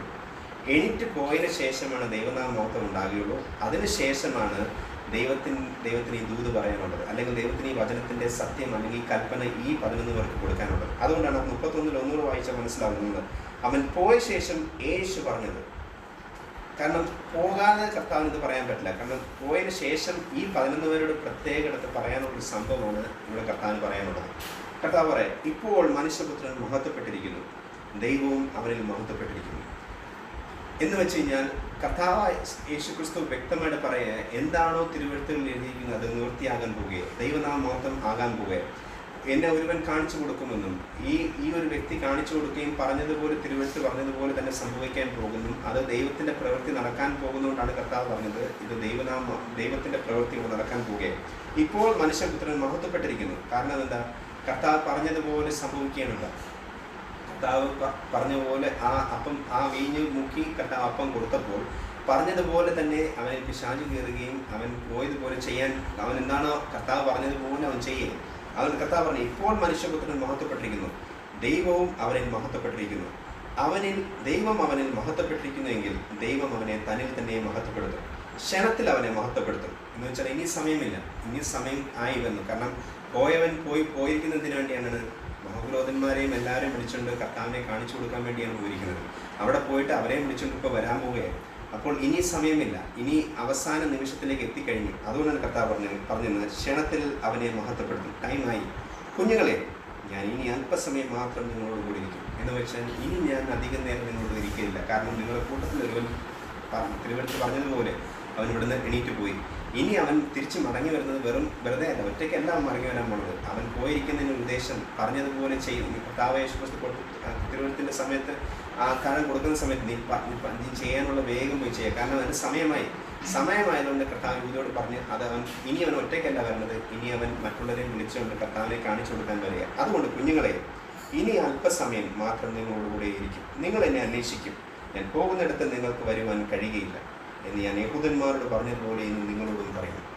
കർത്താവ് യേശുക്രിസ്തു ഇതിനു മുന്നേ യോഹന്നാൻ സുവിശേഷം 6 അധ്യായത്തിൽ വരുമ്പോഴും ഇത് വ്യക്തമാക്കി പറയും. യഹൂദന്മാരോട് ഇരുന്നപ്പോൾ പറഞ്ഞാണ്, ഞാൻ പോകുന്നിടത്ത് നിങ്ങൾക്ക് വരുവാൻ കഴിയില്ല, ഞാൻ ഇനി അധികം നാൾ നിങ്ങളുടെ കൂടെ ഉണ്ടാവില്ല. അവിടെ യഹൂദന്മാർ ജീവിതത്തെ ആത്മഹത്യ ചെയ്യാൻ പോവുകയാണ് എന്നെല്ലാം ചിന്തിച്ചിരിക്കുന്ന സമയത്ത് കർത്താവ് പറഞ്ഞപ്പോഴും ശിഷ്യന്മാർക്ക് ഇതൊന്നും ഒരു സംഭവം മനസ്സിലായില്ല. അതുകൊണ്ടാണ് ഫിലിപ്പോസിൻ്റെ അടുത്ത് വന്നപ്പോഴും നമ്മൾ 9-ാം അധ്യായം തുടങ്ങുമ്പോഴും അവിടെ കാണാം. 8-ാം അധ്യായം തുടങ്ങുമ്പോഴും ഫിലിപ്പോസ്, നീ പോകുന്നിടത്തേക്ക് ഞങ്ങൾ എവിടെ പോകണമെന്നൊന്നും ഞങ്ങൾക്ക് അറിയത്തില്ല, നീ എന്തിനെക്കുറിച്ചാണ് പറയുന്നതൊന്നും ഞങ്ങൾക്ക് മനസ്സിലാവുന്നില്ല. ഈ വചനം ഒന്നും മനസ്സിലാകാതിരിക്കാൻ കർത്താവുടെ ഹൃദയങ്ങളെ അടച്ചിരുന്നുകൊണ്ട് ഒന്നും മനസ്സിലാവുന്നില്ല. അത് മനസ്സിലാവാത്ത കാരണമാണ് കർത്താവ് ഇവിടെ വ്യക്തമായിട്ട് പറയുന്നത്, കുഞ്ഞുങ്ങളെ, ഞാൻ ഇനി അധികം നേരം നിങ്ങളുടെ കൂടെ ഇരിക്കുന്നില്ല, ഞാൻ എൻ്റെ സമയമായി. അതുകൊണ്ട് ഞാൻ യഹൂദന്മാരോട് പറഞ്ഞതുപോലെ തന്നെ നിങ്ങളോടും കൂടെ പറയുന്നു. എന്ന് വെച്ച് കഴിഞ്ഞാൽ അവരടുത്ത് പറയുമ്പോൾ ഇവരുണ്ട്, പക്ഷേ ഇവരോട് പ്രത്യേകമായിട്ട് പറഞ്ഞില്ല, എല്ലാവരും കേൾക്കുകയാണ് പറഞ്ഞത്. എന്നാൽ ഇവരോട് മാത്രം ഇപ്പോൾ പ്രത്യേകം എടുത്ത് പറഞ്ഞു, ഇനി ഞാൻ സമയമില്ല. ലാസ്റ്റ് കർത്താവ് സ്നേഹിച്ച് തിരഞ്ഞെടുത്ത ശിഷ്യന്മാരോട് പ്രത്യേകം എടുത്ത് പറയുകയാണ്, ഇനി ഞാൻ അവരോട് ഇരുന്നപ്പോൾ പറഞ്ഞത് തന്നെ നിങ്ങളോട് പ്രത്യേകം എടുത്ത് പറയുകയാണ്, നിങ്ങളടുത്ത് 11 പേരോട് കൂടെ പറയുകയാണ്, ഞാൻ ഇനി അധികം നേരം ഇവിടെ ഇരിക്കത്തില്ല, സമയമായി, എൻ്റെ സമയമായിരിക്കുന്നു, പറഞ്ഞ പോലെ നിങ്ങളോട് പറയുന്നു എന്ന് പറഞ്ഞിട്ടാണ് കർത്താവ് ഒരു കൽപ്പന അവർക്ക് കൊടുക്കുന്നത്. 34-ാം വാക്യം വായിക്കുമ്പോൾ, നിങ്ങൾ അന്യോന്യം സ്നേഹിക്കണമെന്നൊരു പുതിയ കൽപ്പനയാണ് ഞാൻ നിങ്ങൾക്ക് തരാം. ഇത് ഒരു ഭയങ്കര കൽപ്പനയാണ് കർത്താവ് ആ ശിഷ്യന്മാർക്ക് കൊടുത്തത്.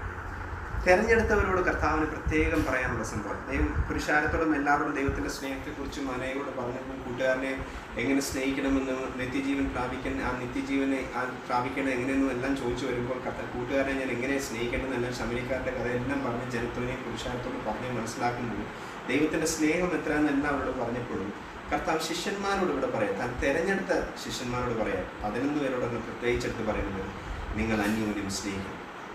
ഈ അന്യോന്യം സ്നേഹിക്കണമെന്ന് പറയാൻ കാരണം എന്താണ്? ഈ പോയ വ്യക്തി, ഈ കൂട്ടത്തിലില്ലാത്ത വ്യക്തി, ഈ 11 പേരോട് പറയുന്ന ഈ വ്യക്തി ഇത് കഴിഞ്ഞിട്ട് എന്നെ കാണിച്ചു കൊടുക്കാൻ വേണ്ടി മറ്റുള്ളവരെയും കൊണ്ട് വരാൻ പോവുകയാണ്. ആ വരുന്ന വ്യക്തിയെ നിങ്ങൾ ഒരിക്കലും എന്ത് ചെയ്യരുത്, നിങ്ങൾ അവനെ ആക്രമിക്കുകയോ നിങ്ങൾ ദ്രോഹിക്കുകയോ ഒന്നും ചെയ്യരുത്. അവൻ്റെ പ്രവൃത്തി കണ്ടിട്ട് നിങ്ങൾ ഒന്നും അവനെ ചെയ്യാൻ ഇടവരരുത്. കാരണം നിങ്ങളെല്ലാവരും ഞാൻ ഉയർത്തെഴുന്നതിൻ്റെ ശേഷം നിങ്ങളെല്ലാവരും എനിക്ക് കാണണം. നിങ്ങൾ എന്തെങ്കിലും ചെയ്ത് കഴിഞ്ഞാൽ അവൻ എന്തെങ്കിലും സംഭവിക്കും. അങ്ങനെ സംഭവിക്കാതിരിക്കാൻ വേണ്ടി വ്യക്തമായിട്ട് കർത്താവ് ഈ 11 പേരോട് പറയാം, ഈ 12-ാമനും എൻ്റെ കൂടെ ഞാൻ ഉയർത്തെഴുന്നേറ്റ് വരുമ്പോൾ നിങ്ങളെ എനിക്ക് കാണിക്കും. കാരണം ഞാൻ തിരഞ്ഞെടുത്ത 12 ശിഷ്യന്മാരും ഞാൻ ഉയർത്തെഴുന്നേറ്റ ശേഷവും നിങ്ങൾ കാണണം. ഞാൻ പറഞ്ഞതുപോലെ തന്നെയാണ് പോകുന്നതും. ഞാൻ ഗലീലയിൽ നിന്ന് ഞാൻ എടുക്കപ്പെടുകയും ഗലീലയിൽ നിങ്ങൾ എന്നെ കാണുമെന്നെല്ലാം വ്യക്തമായിട്ട് പറഞ്ഞത്. ഞാൻ ഗലീലയിൽ നിന്ന് ഞാൻ മരിച്ചു ഉയർത്തതിന് ശേഷം നിങ്ങൾ ഗലീലയിലേക്ക് വരണം, അവിടെ ഞാൻ വരും, അവിടെ നിന്ന് ഞാൻ എടുക്കപ്പെടുമെന്നെല്ലാം വ്യക്തമാക്കി പറഞ്ഞത് നിങ്ങൾ 12 പേരും കാണണം. അങ്ങനെ 12 പേരും കാണണമെങ്കിൽ നിങ്ങൾ 11 പേരോട് എനിക്ക് പറയാനുള്ളത് നിങ്ങൾ അന്യോന്യം സ്നേഹിക്കണം. കാരണം ദൈവത്തിൻ്റെ പ്രവൃത്തി ഈ 12-ാമന് കാണണം. നിങ്ങൾ ഈ 11 പേരുടെ ഇടയിൽ ഒരു ഭിന്നതയോ ഒരു സംഭവം ഉണ്ടാവരുത്. ദൈവത്തിന് ആ 12-ാമനെ കാണിക്കണം.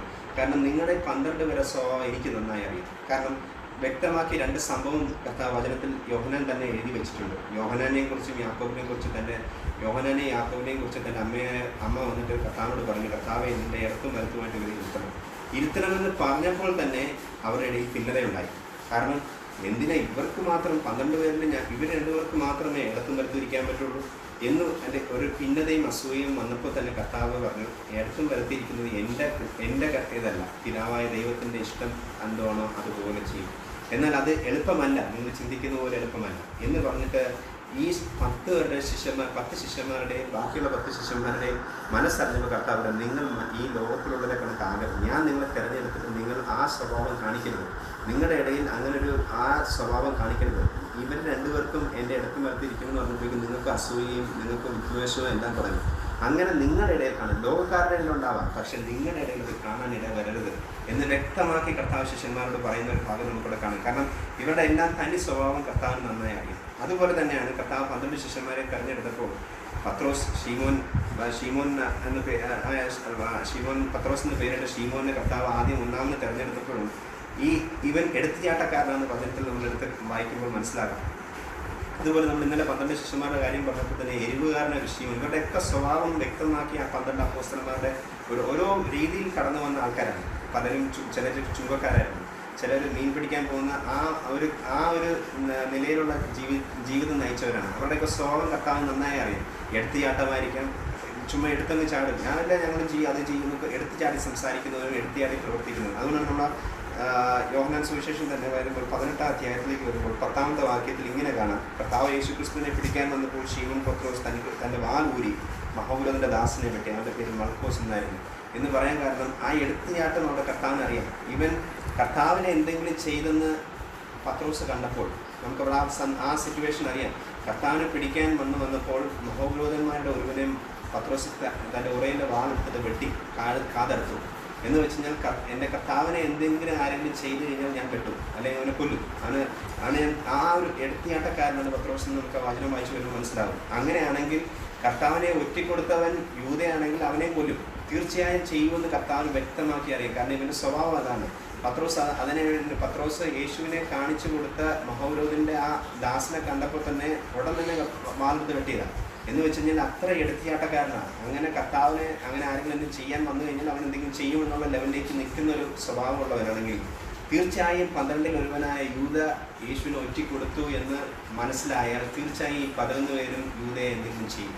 അങ്ങനെ നിങ്ങളുടെ ഇടയിൽ ഇത് സംഭവിക്കാതിരിക്കാൻ വേണ്ടി കർത്താവ് വ്യക്തമാക്കിയിട്ട് ഈ 11 ശിഷ്യന്മാരോട് പറയാൻ ഞാൻ അവസാനമായി നിങ്ങളോടൊരു കൽപ്പന പറയാം. ഇതൊരു പുതിയ കൽപ്പനയാണ്. നിങ്ങൾക്ക് മാത്രം തിരഞ്ഞെടുത്ത എൻ്റെ ശിഷ്യന്മാരോട്, അല്ലെങ്കിൽ ഞാൻ സ്നേഹിക്കുന്ന എൻ്റെ തിരഞ്ഞെടുത്ത എൻ്റെ ശിഷ്യന്മാരോട് പറയാം, നിങ്ങൾ ഇങ്ങനെ ചെയ്യരുത്. നിങ്ങൾ അന്യോന്യം സ്നേഹിക്കണം. നിങ്ങൾ അന്യോന്യം സ്നേഹിക്കുന്നത് മാത്രമല്ല, ഞാൻ നിങ്ങളെ എങ്ങനെ സ്നേഹിച്ചോ അതുപോലെ നിങ്ങളെ സ്നേഹിക്കും. കർത്താവ് എങ്ങനെയാണ് നമ്മളെ സ്നേഹിച്ചത്? കർത്താവ് ക്ഷമിക്കാൻ പഠിപ്പിച്ചു. കർത്താവ് ക്ഷമിക്കാൻ എങ്ങനെ പഠിപ്പിച്ചത്? കർത്താവ് പാപങ്ങളെ നമ്മുടെ പാപങ്ങൾക്ക് വേണ്ടി ക്രൂശിൽ മരിച്ചു.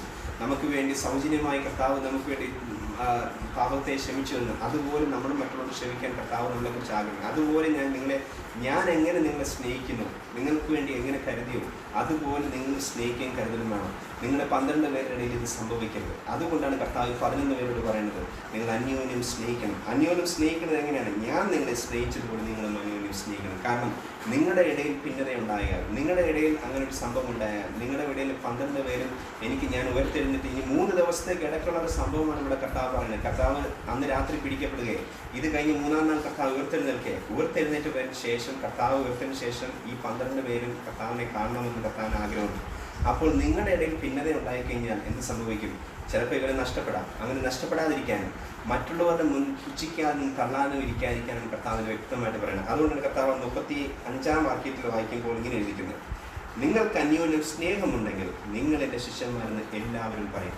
ഇങ്ങനെ നിങ്ങൾ സ്നേഹമുള്ളവരാണെങ്കിൽ മറ്റുള്ളവർ പറയും നിങ്ങൾ എൻ്റെ ശിഷ്യന്മാരാണ്. കാരണം വേറൊന്നുമല്ല, നിങ്ങളുടെ ഇടയിൽ ഭിന്നത ഉണ്ടായിക്കഴിഞ്ഞാൽ ഈ 11 പേരും കൂടെ ഈ യൂദേനെ എന്തെങ്കിലും ചെയ്യുകയോ അവൻ്റെ എടുത്തിയാട്ടം അവൻ കാരണമാണല്ലോ യേശു ക്രിസ്തുവിനെ ഒറ്റിക്കൊടുത്തത് കൊണ്ടാണല്ലോ ഇങ്ങനെ സംഭവിച്ചത് നിങ്ങൾക്ക് തോന്നിക്കഴിഞ്ഞാൽ, കാരണം നിങ്ങൾ ഹൃദയങ്ങളെ തുറന്നിട്ടില്ല. ഹൃദയങ്ങളെ തുറക്കുന്നതിന് മുന്നേ, ഞാൻ പോയി വന്നതിന് ശേഷം നിങ്ങളുടെ ഹൃദയങ്ങളെ തുറക്കുന്നുള്ളൂ. അതിനു മുന്നേ നിങ്ങൾക്ക് അങ്ങനെ ഒരു ചിന്തയും അങ്ങനത്തെ ഒരു വിദ്വേഷവും ദേഷ്യവും ഉണ്ടെങ്കിൽ തീർച്ചയായും നിങ്ങൾ ആ 12ാമനായ യൂദയെ നിങ്ങൾ എന്തെങ്കിലും ചെയ്യും. അങ്ങനെ ചെയ്തു കഴിഞ്ഞാൽ ഞാൻ ഉയർത്തെഴുന്നേറ്റ് വരുമ്പോൾ എനിക്ക് നിങ്ങളെ ഒന്നും കാണാൻ സാധിക്കില്ല. അതോടൊപ്പം തന്നെ മറ്റുള്ളവരിൽ നിങ്ങൾ എന്നെ എൻ്റെ പഴിചാർക്കും. മറ്റുള്ളവർ പറയും ഇവരാരും കർത്താവിൻ്റെ ശിഷ്യന്മാരല്ലെന്ന് പറയും. അങ്ങനെ സംഭവിക്കാതിരിക്കാൻ വേണ്ടി കർത്താവ് വ്യക്തമാക്കി, ഇത് ഞാൻ അവസാനമായിട്ടും നിങ്ങൾക്കൊരു പുതിയ കൽപ്പനയായിട്ടും അവസാനമായിട്ട് ഞാൻ നിങ്ങൾക്ക് തരികയാണ്, നിങ്ങൾ അന്യോന്യം സ്നേഹിക്കണം. അങ്ങനെ സ്നേഹിക്കുകയാണെങ്കിൽ മറ്റുള്ളവർ നിങ്ങളെക്കുറിച്ച് എന്ത് പറയും? നിങ്ങൾ എൻ്റെ ശിഷ്യന്മാരാണ്. നിങ്ങൾ അങ്ങനെ അല്ലായിരുന്നെങ്കിൽ ദൈവനാമം ദുഷിക്കപ്പെടും. ദൈവനാമം ദുഷിക്കപ്പെടുന്നത് മാത്രമല്ല, ഞാൻ തിരഞ്ഞെടുത്ത 12 ശിഷ്യന്മാരും പിന്നെ ചിതറിപ്പോയെന്ന് പറയാനിടയാകും. അങ്ങനെ വരാതിരിക്കാൻ വേണ്ടി അവസാനമായി കർത്താവ് പിന്നെയും വ്യക്തമാക്കിയിട്ട് പറയാം, ഞാൻ ഒടുക്കത്തിൽ തന്നെ പറയാം, ഞാൻ പിന്നെയും നിങ്ങൾക്ക് വേണ്ടി ഒരു പ്രത്യേക ഒരു കൽപ്പന തരാം, നിങ്ങൾ അന്യോന്യം സ്നേഹിക്കണം. നിങ്ങളുടെ ഇടയിൽ ഇത് കാണാൻ ഇടവരുത്. കാരണം യോഹന്നാൻ സുവിശേഷം വായിച്ചു വരുമ്പോൾ 21-ാം അധ്യായത്തിലേക്ക് വരുമ്പോൾ നമ്മൾ അതിൻ്റെ 20-ാം വാക്യം വായിച്ചു വരുമ്പോൾ ഈ ആകെ വ്യക്തമായിട്ട് മനസ്സിലാക്കാം. യോഹന്നാൻ സുവിശേഷം 21:20 യേശു സ്നേഹിച്ച ശിഷ്യൻ പിൻചെല്ലുന്നത് കണ്ട്, കർത്താവ് ഉയർത്തെഴുന്നതിന് ശേഷം നടക്കുന്ന സംഭവം, യേശു സ്നേഹിച്ച ശിഷ്യൻ പിൻചെല്ലുന്നത് കണ്ട് അത്താഴത്തിൽ അവൻ്റെ നെഞ്ചോട് ചാഞ്ഞു കൊടുക്ക, കർത്താവേ നിന്നെ കാണിച്ചു കൊടുക്കുന്നത് ആരെന്ന് ചോദിച്ചതിന് ഇവൻ തന്നെ. അവനെ പത്രോസ് കണ്ടിട്ട്, കർത്താവേ ഇവൻ എന്ത് സംഭവിക്കുമെന്ന് യേശുവിനോട് ചോദിച്ചു. യേശു അവനോട്, ഞാൻ വരുവോളം ഇവൻ ഇരിക്കണമെന്ന് എനിക്ക് ഇഷ്ടമുണ്ടെങ്കിൽ അതിന് നിനക്കെന്ത്? നീ എന്നെ അനുഗമിക്കാമെന്ന് പറഞ്ഞു. കർത്താവ് യേശു ക്രിസ്തു ഉയർത്തെഴുന്നേറ്റ ശേഷം ശിഷ്യന്മാർക്ക് പ്രത്യക്ഷപ്പെട്ടതിന് ശേഷം 3 ശിഷ്യന്മാർ അവിടെ ഇരിക്കുന്ന സമയം, 3 അവിടെ 7 ശിഷ്യന്മാർ അവിടെ ഇരിക്കുന്നുണ്ട്. നിങ്ങൾക്ക് തൊട്ട് മുമ്പ് വായിക്കുമ്പോൾ മനസ്സിലാകും. എന്നാൽ ഈ 3 ശിഷ്യന്മാരുടെ ഇടയിൽ ഒരു സംഭാഷണം നടക്കുന്ന സംഭവമാണ്. എന്ന് വെച്ചാൽ യൂദ സംസാരിക്കണമെന്നല്ല, പത്രോസും യോഹന്നാനോട് ഇരിക്കുമ്പോൾ പത്രോസ് ചോദിക്കുന്ന ഒരു സംഭവമാണ് നമ്മളിവിടെ വായിച്ചത്. യേശു സ്നേഹിച്ച ശിഷ്യൻ പിൻചെല്ലുന്നത് കണ്ടിട്ട് പത്രോസ് ചോദിക്കുന്ന ഒരു സംഭവമാണ്, കർത്താവെ അത്താഴത്തിൽ അവൻ്റെ നെഞ്ചോടെ ചാഞ്ഞുകൊണ്ട്, കർത്താവെ നിന്നെ കാണിച്ചു കൊടുക്കുന്നതിന് ആരെന്ന് ചോദിച്ചു. ഇവൻ തന്നെ എന്ന് കർത്താവ് പറഞ്ഞതിന് അവനെ പത്രോസ് കണ്ടിട്ട്, കർത്താവെ ഇവൻ എന്ത് സംഭവിക്കുമെന്ന് യേശുവിനോട് ചോദിച്ചു. യേശുവിനോട്, ഞാൻ വരുവോളം ഇവൻ ഇരിക്കണമെന്ന് എനിക്കിഷ്ടമുണ്ടെങ്കിൽ നിനക്കെന്ത് എന്ന് വെച്ച് ഞാൻ കർത്താവ് ഉയർത്തെഴുന്നേറ്റതിന് ശേഷം നിങ്ങൾ 12 പേരും എൻ്റെ മുന്നിൽ കാണണം. എനിക്ക് കാണണമെന്ന് ആഗ്രഹമുണ്ട്. അങ്ങനെ കാണാൻ കർത്താവ് ആഗ്രഹിക്കുമ്പോൾ നിങ്ങളുടെ ഇടയിൽ അങ്ങനെ ഭിന്നതയോ സ്നേഹക്കുറവോ ഉണ്ടാവാൻ പാടില്ല. നിങ്ങളുടെ ഇടയിൽ സ്നേഹക്കുറവ് ഉണ്ടായിക്കഴിഞ്ഞാൽ മറ്റുള്ളവർ പറയും നിങ്ങൾ അവൻ്റെ ശിഷ്യന്മാരല്ല. അങ്ങനെ സ്നേഹക്കുറവോ അങ്ങനെ ഒന്നും ഉണ്ടാവാതെ ഞാൻ നിങ്ങളെ എങ്ങനെ സ്നേഹിച്ചോ അതുപോലെ നിങ്ങൾ തമ്മിൽ സ്നേഹിക്കണം. നിങ്ങളുടെ സ്വഭാവത്തിൻ്റെ രീതിയോ അതൊന്നും നിങ്ങൾ കാണിക്കാൻ ഇടവരാതിരിക്കാൻ കർത്താവ് അവരുടെ ഹൃദയങ്ങളെ അടച്ചു വെച്ചിരുന്നു. അവരുടെ കണ്ണ് തുറന്നില്ല. അത് കാരണം കർത്താവ് ഉയർത്തെഴുന്നേറ്റ ശേഷം അവർക്ക് പ്രത്യക്ഷപ്പെട്ടതിന് ശേഷമാണ് കർത്താവിൻ്റെ ഹൃദയത്തെ കണ്ണുകളെ തുറന്നു കൊടുത്തത്, വചനത്തിൻ്റെ ആളുകളെ മനസ്സിലാക്കി കൊടുത്തത്. ഇല്ലെങ്കിൽ ഇതിനു മുന്നേ ഇവരറിയാണ് യൂദ ആണ് അവരെ കർത്താവായ യേശു ക്രിസ്തുവിനെ ഒറ്റിക്കൊടുത്തെന്ന് അറിഞ്ഞെങ്കിൽ തീർച്ചയായും ഈ 11 പേരും ഈ 11 പേരും കൂടെ ചേർന്ന് യൂദയെ എന്തെങ്കിലും ചെയ്യും. കാരണം അതുപോലത്തെ സ്വഭാവമുള്ളവരാണ് നമുക്ക് വചനം വായിച്ചാൽ മനസ്സിലാകും. കർത്താവിനെ ഒറ്റിക്കൊടുക്കാൻ വേണ്ടിയാണ് യൂദ എണീറ്റ് പോയെന്ന് അറിഞ്ഞാണെങ്കിൽ തീർച്ചയായും പത്രോസും മറ്റുള്ള ശിഷ്യന്മാർ എന്തെങ്കിലും യൂദയെ ചെയ്യുമായിരുന്നു. അങ്ങനെ അവരുടെ കൈകൊണ്ടൊന്നും സംഭവിക്കാതിരിക്കാൻ കർത്താവ് എത്രത്തോളം കരുതിയെന്ന് മനസ്സിലാക്കണം. അതുകൊണ്ട് കർത്താവ് അവസാനമായിട്ട് നിങ്ങൾക്കൊരു പുതിയ കൽപ്പന തന്നിട്ട് പോവുകയാണ്. നിങ്ങളുടെ ഇടയിൽ അങ്ങനെ ഒരു സ്നേഹം ഉണ്ടായിരിക്കണം. പുതിയൊരു കൽപ്പനയായിട്ട് കർത്താവ് പറയാൻ, നിങ്ങളുടെ ഇടയിൽ നിങ്ങൾ അന്യോന്യം സ്നേഹിക്കണമെന്നൊരു പുതിയ കൽപ്പന. നിങ്ങൾ ആ വചനം വായിച്ചു വരുമ്പോൾ എന്നെ ഒരുപാട് ചിന്തിപ്പിച്ചതാണ്. ഈ 12 പേരോടും കൂടി ചേർന്നിട്ടല്ല കർത്താവ് ഇത് പറഞ്ഞത്. അവിടെ ഉണ്ടായിരുന്ന ബാക്കിയുള്ള 11 പേരോടാണ് പറയുന്നത്. 11 പേരോട് പറയണമെങ്കിൽ എന്തോ നമ്മളോട് പ്രത്യേകം പറയുന്നതിന് ശ്രദ്ധിച്ചോണം. നമ്മൾ അന്യോന്യം സ്നേഹത്തിൽ തന്നെ മുന്നോട്ട് പോകണം. അന്യോന്യം സ്നേഹമില്ലെങ്കിൽ മറ്റുള്ളവർ നിങ്ങളെ എന്ത് പറയും? ശിഷ്യന്മാരല്ലെന്ന് പറയും. അങ്ങനെ വരാതിരിക്കാൻ വേണ്ടി കർത്താവ് വ്യക്തമായിട്ട് പറയാം, നിങ്ങളുടെ ഇടയിൽ ഇങ്ങനെ ഒരു വിദ്വേഷമോ കർത്താവിന് ഇഷ്ടമില്ലാത്ത ഒന്നും നമ്മുടെ ജീവിതത്തിൽ കാണാൻ ഇടവരാതെ അന്യോന്യം സ്നേഹിച്ച്, കർത്താവ് ഞങ്ങൾ 11 പേരേ ഉള്ളൂ, 12ാമൻ ഞങ്ങളുടെ കൂടെ ഇല്ല, എങ്കിലും ആ 12ാമനെ ഞങ്ങൾ സ്നേഹിക്കാൻ ഞങ്ങൾക്ക് ആ ഒരു ഹൃദയം ഞങ്ങൾക്ക് തരണം, ആ ഒരു മനസ്സ് വരണമെന്ന് കർത്താവ് വ്യക്തമായി ആഗ്രഹിക്കുന്നുണ്ടാണ്. കർത്താവ് ആ ശിഷ്യൻ 12ാമത്തവൻ എണീറ്റ് പോയപ്പോൾ കർത്താവ് ഈ 11 പേരോട് മാത്രമായിട്ട് പറയേ, നിങ്ങൾ അന്യോന്യം സ്നേഹിക്കണം. നിങ്ങളുടെ ഇടയിൽ ഇങ്ങനെ ഉണ്ടാവരുത്. നിങ്ങളുടെ ഇടയിൽ ഉണ്ടായാൽ മറ്റുള്ളവർ പറയും നിങ്ങളുടെ ശിഷ്യന്മാരല്ല. എന്നാൽ നിങ്ങൾ സ്നേഹിക്കുകയാണെങ്കിൽ തീർച്ചയായും അവരും അറിയും, ദൈവനാമം ദുഷിക്കപ്പെടാതെ അവരും അറിയും നിങ്ങൾ എൻ്റെ ശിഷ്യന്മാരാണ്. എന്ന് വെച്ചാൽ എനിക്ക് നിങ്ങളെല്ലാവരും വേണം. ഞാൻ ഉയർത്തെഴുന്നേറ്റ് വരുമ്പോഴും നിങ്ങളെല്ലാവരെയും കാണണം. അത് കർത്താവ് ഇന്നും നമ്മളെക്കുറിച്ച് അതാണ് ആഗ്രഹിക്കുന്നത്. കർത്താവ് രണ്ടാമത് വരുമ്പോഴും നമ്മളെല്ലാവരും കാണണമെന്ന് കർത്താവ് ആഗ്രഹിക്കുക. അതുകൊണ്ട് നമ്മൾ 11 പേരകത്ത് മാത്രമാണ് പറയുന്നതെങ്കിലും 12ാമത്തവൻ നമ്മുടെ കൂടെ ഇല്ലെങ്കിലും, നമ്മുടെ കൂട്ടത്തിൽ നമ്മുടെ ഇല്ലെങ്കിൽ പോലും നമ്മൾ 11 പേരും കർത്താവ് ആഗ്രഹിക്കുന്ന അങ്ങനെയാണ്. കർത്താവ് തിരഞ്ഞെടുക്കുക. അനേകരെ വിളിച്ചിട്ടുണ്ടെങ്കിൽ തിരഞ്ഞെടുത്തവർക്കും പ്രത്യേക ഒരു കൽപ്പന കർത്താവ് കൊടുക്കുകയാണ്. കർത്താവ് തിരഞ്ഞെടുത്തവർക്ക് മാത്രം ഒരു പ്രത്യേക ഒരു കൽപ്പന കൊടുക്കുകയാണ്. ഒരു പുതിയൊരു കൽപ്പന ഞാൻ നിങ്ങൾക്ക് തരികയാണ്. നിങ്ങൾ അന്യോന്യം സ്നേഹിക്കണം. നിങ്ങളുടെ ഇടയിൽ അങ്ങനെ ഒരു ഭിന്നതയോ ഒന്നും ഉണ്ടാകാൻ പാടില്ല. നിങ്ങളുടെ സ്വഭാവം എനിക്ക് നന്നായി അറിയാവുന്നത് കൊണ്ടാണ് നിങ്ങൾ പലപ്പോഴും ഞാൻ ഹൃദയങ്ങളെ തുറന്നു തരാത്തത്. നിങ്ങൾക്ക് മനസ്സിലാക്കിയാൽ, നിങ്ങൾക്ക് ഈ വചനത്തിലെ ചില ആളുകൾ മനസ്സിലാക്കിയാൽ ചിലപ്പോൾ നിങ്ങൾക്കറിയാം യൂദ എന്തിനാണ് ഒറ്റിക്കൊടുത്തത്. ആ ഒറ്റിക്കൊടുത്ത എന്തിനാണെന്ന് പിന്നത്തേതിൽ അറിഞ്ഞാൽ ഈ പരിശുദ്ധാത്മാവിൻ്റെ ശക്തി നിങ്ങൾ പ്രാപിക്കുമ്പോൾ നിങ്ങൾക്ക് വ്യക്തമായി മനസ്സിലാകും എന്തുകൊണ്ട് ഇത് എങ്ങനെ സംഭവിച്ചു. തിരുവത്ത് പറഞ്ഞതുപോലെ അത് നിവൃത്തിയാകണമെന്ന് നിങ്ങൾക്ക് പിന്നത്തേതിൽ മനസ്സിലാകും. അവനെക്കുറിച്ച് നിങ്ങൾ ഒന്നും ചിന്തിക്കേണ്ട. അവനും ഞാൻ ഉയർത്തെഴുന്നേറ്റ് വരുമ്പോൾ അവനും കാണണം, എനിക്കും അവനെ കാണണം. അതുകൊണ്ട് നിനക്കെന്തെന്ന് പത്രോസിനോട് ചോദിച്ചതുപോലെ നമ്മളെക്കുറിച്ച് ആഗ്രഹിക്കുന്നവർ നമ്മളാകാനും, കർത്താവ് ആഗ്രഹിക്കുന്നവരെ പുതിയൊരു കൽപ്പനയായി തിരഞ്ഞെടുത്തവരോട് മാത്രം പറയുന്നത് ഇതൊരു പുതിയൊരു കൽപ്പനയാണ് നിങ്ങൾക്ക് തരുന്നത്. എല്ലാവരും ദൈവസ്നേഹം കർത്താവ് പറഞ്ഞിട്ടുണ്ടെങ്കിലും ഇതൊരു പുതിയൊരു കൽപ്പനയായി തിരഞ്ഞെടുത്തവരോട് പറയുക. നിങ്ങളുടെ ഇടയിൽ അങ്ങനെ കാണരുത്. നിങ്ങൾ തന്നെയൊന്ന് സ്നേഹിക്കുന്നവരായി കർത്താവ് എങ്ങനെ നമ്മളെ സ്നേഹിച്ചു, സൗജന്യമായി കർത്താവ് തന്ന ആ ക്ഷമ അത് നമ്മളും സൗജന്യമായി മറ്റുള്ളവർക്ക് കൊടുക്കത്തക്കതിൽ ആ ക്ഷമിക്കുന്നവരായി സ്നേഹിക്കുന്നവരായി കർത്താവ് നമ്മളെ കാണാൻ ആഗ്രഹിക്കുമ്പോൾ അങ്ങനെ ജീവിക്കാൻ നമ്മൾ തന്നെ ഒരുക്കിയെടുക്കാം. ദൈവം നമ്മെ അനുഗ്രഹിക്കുന്നതാകട്ടെ.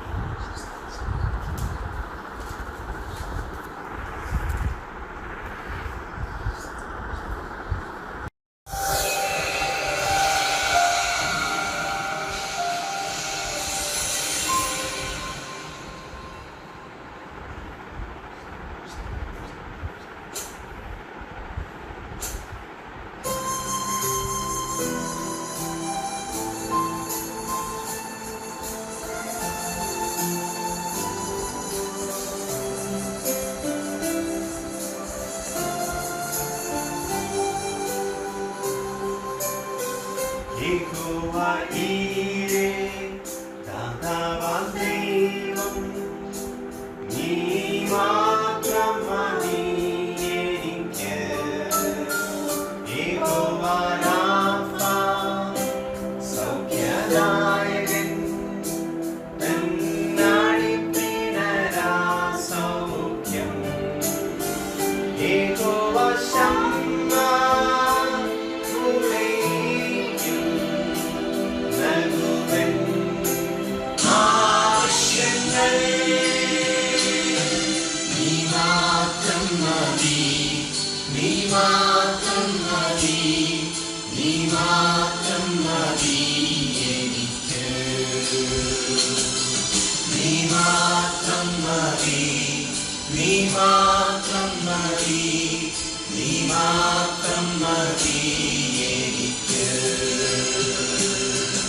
മാത്രം മതി എനിക്ക്.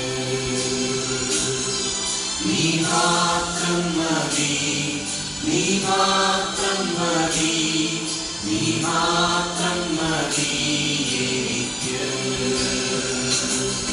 നീ മാത്രം മതി, നീ മാത്രം മതി, നീ മാത്രം മതി എനിക്ക്. നീ മാത്രം മതി, നീ മാത്രം മതി, നീ മാത്രം മതി എനിക്ക്.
സ്വർഗത്തിൽ ഉയർന്നും പൊങ്ങിയിരിക്കുന്ന സിംഹാസനയിരിക്കുന്ന നമ്മുടെ ദൈവത്തിൻ്റെ സ്നേഹവും ഇപ്പോഴും നമുക്ക് വേണ്ടി മധ്യസ്ഥ വഹിച്ചുകൊണ്ടിരിക്കുന്ന നമ്മുടെ കർത്താവിൻ്റെ കൃപയും അന്ന് വാക്ക് പറഞ്ഞ പ്രകാരം നമ്മുടെ കൂടെ ഇപ്പോഴും ഉള്ള പരിശുദ്ധാത്മാവിൻ്റെ സഹവാസവും നമ്മൾ പ്രാർത്ഥിച്ച എല്ലാ വിഷയത്തിന്മേലും നമ്മൾ പാടിയ എല്ലാ വിഷയത്തിന്മേലും നമ്മൾ 9 പേരുടെ മേലും ഇന്നും എന്നും എപ്പോഴും ഉണ്ടായിരിക്കുമാറാകണമേ.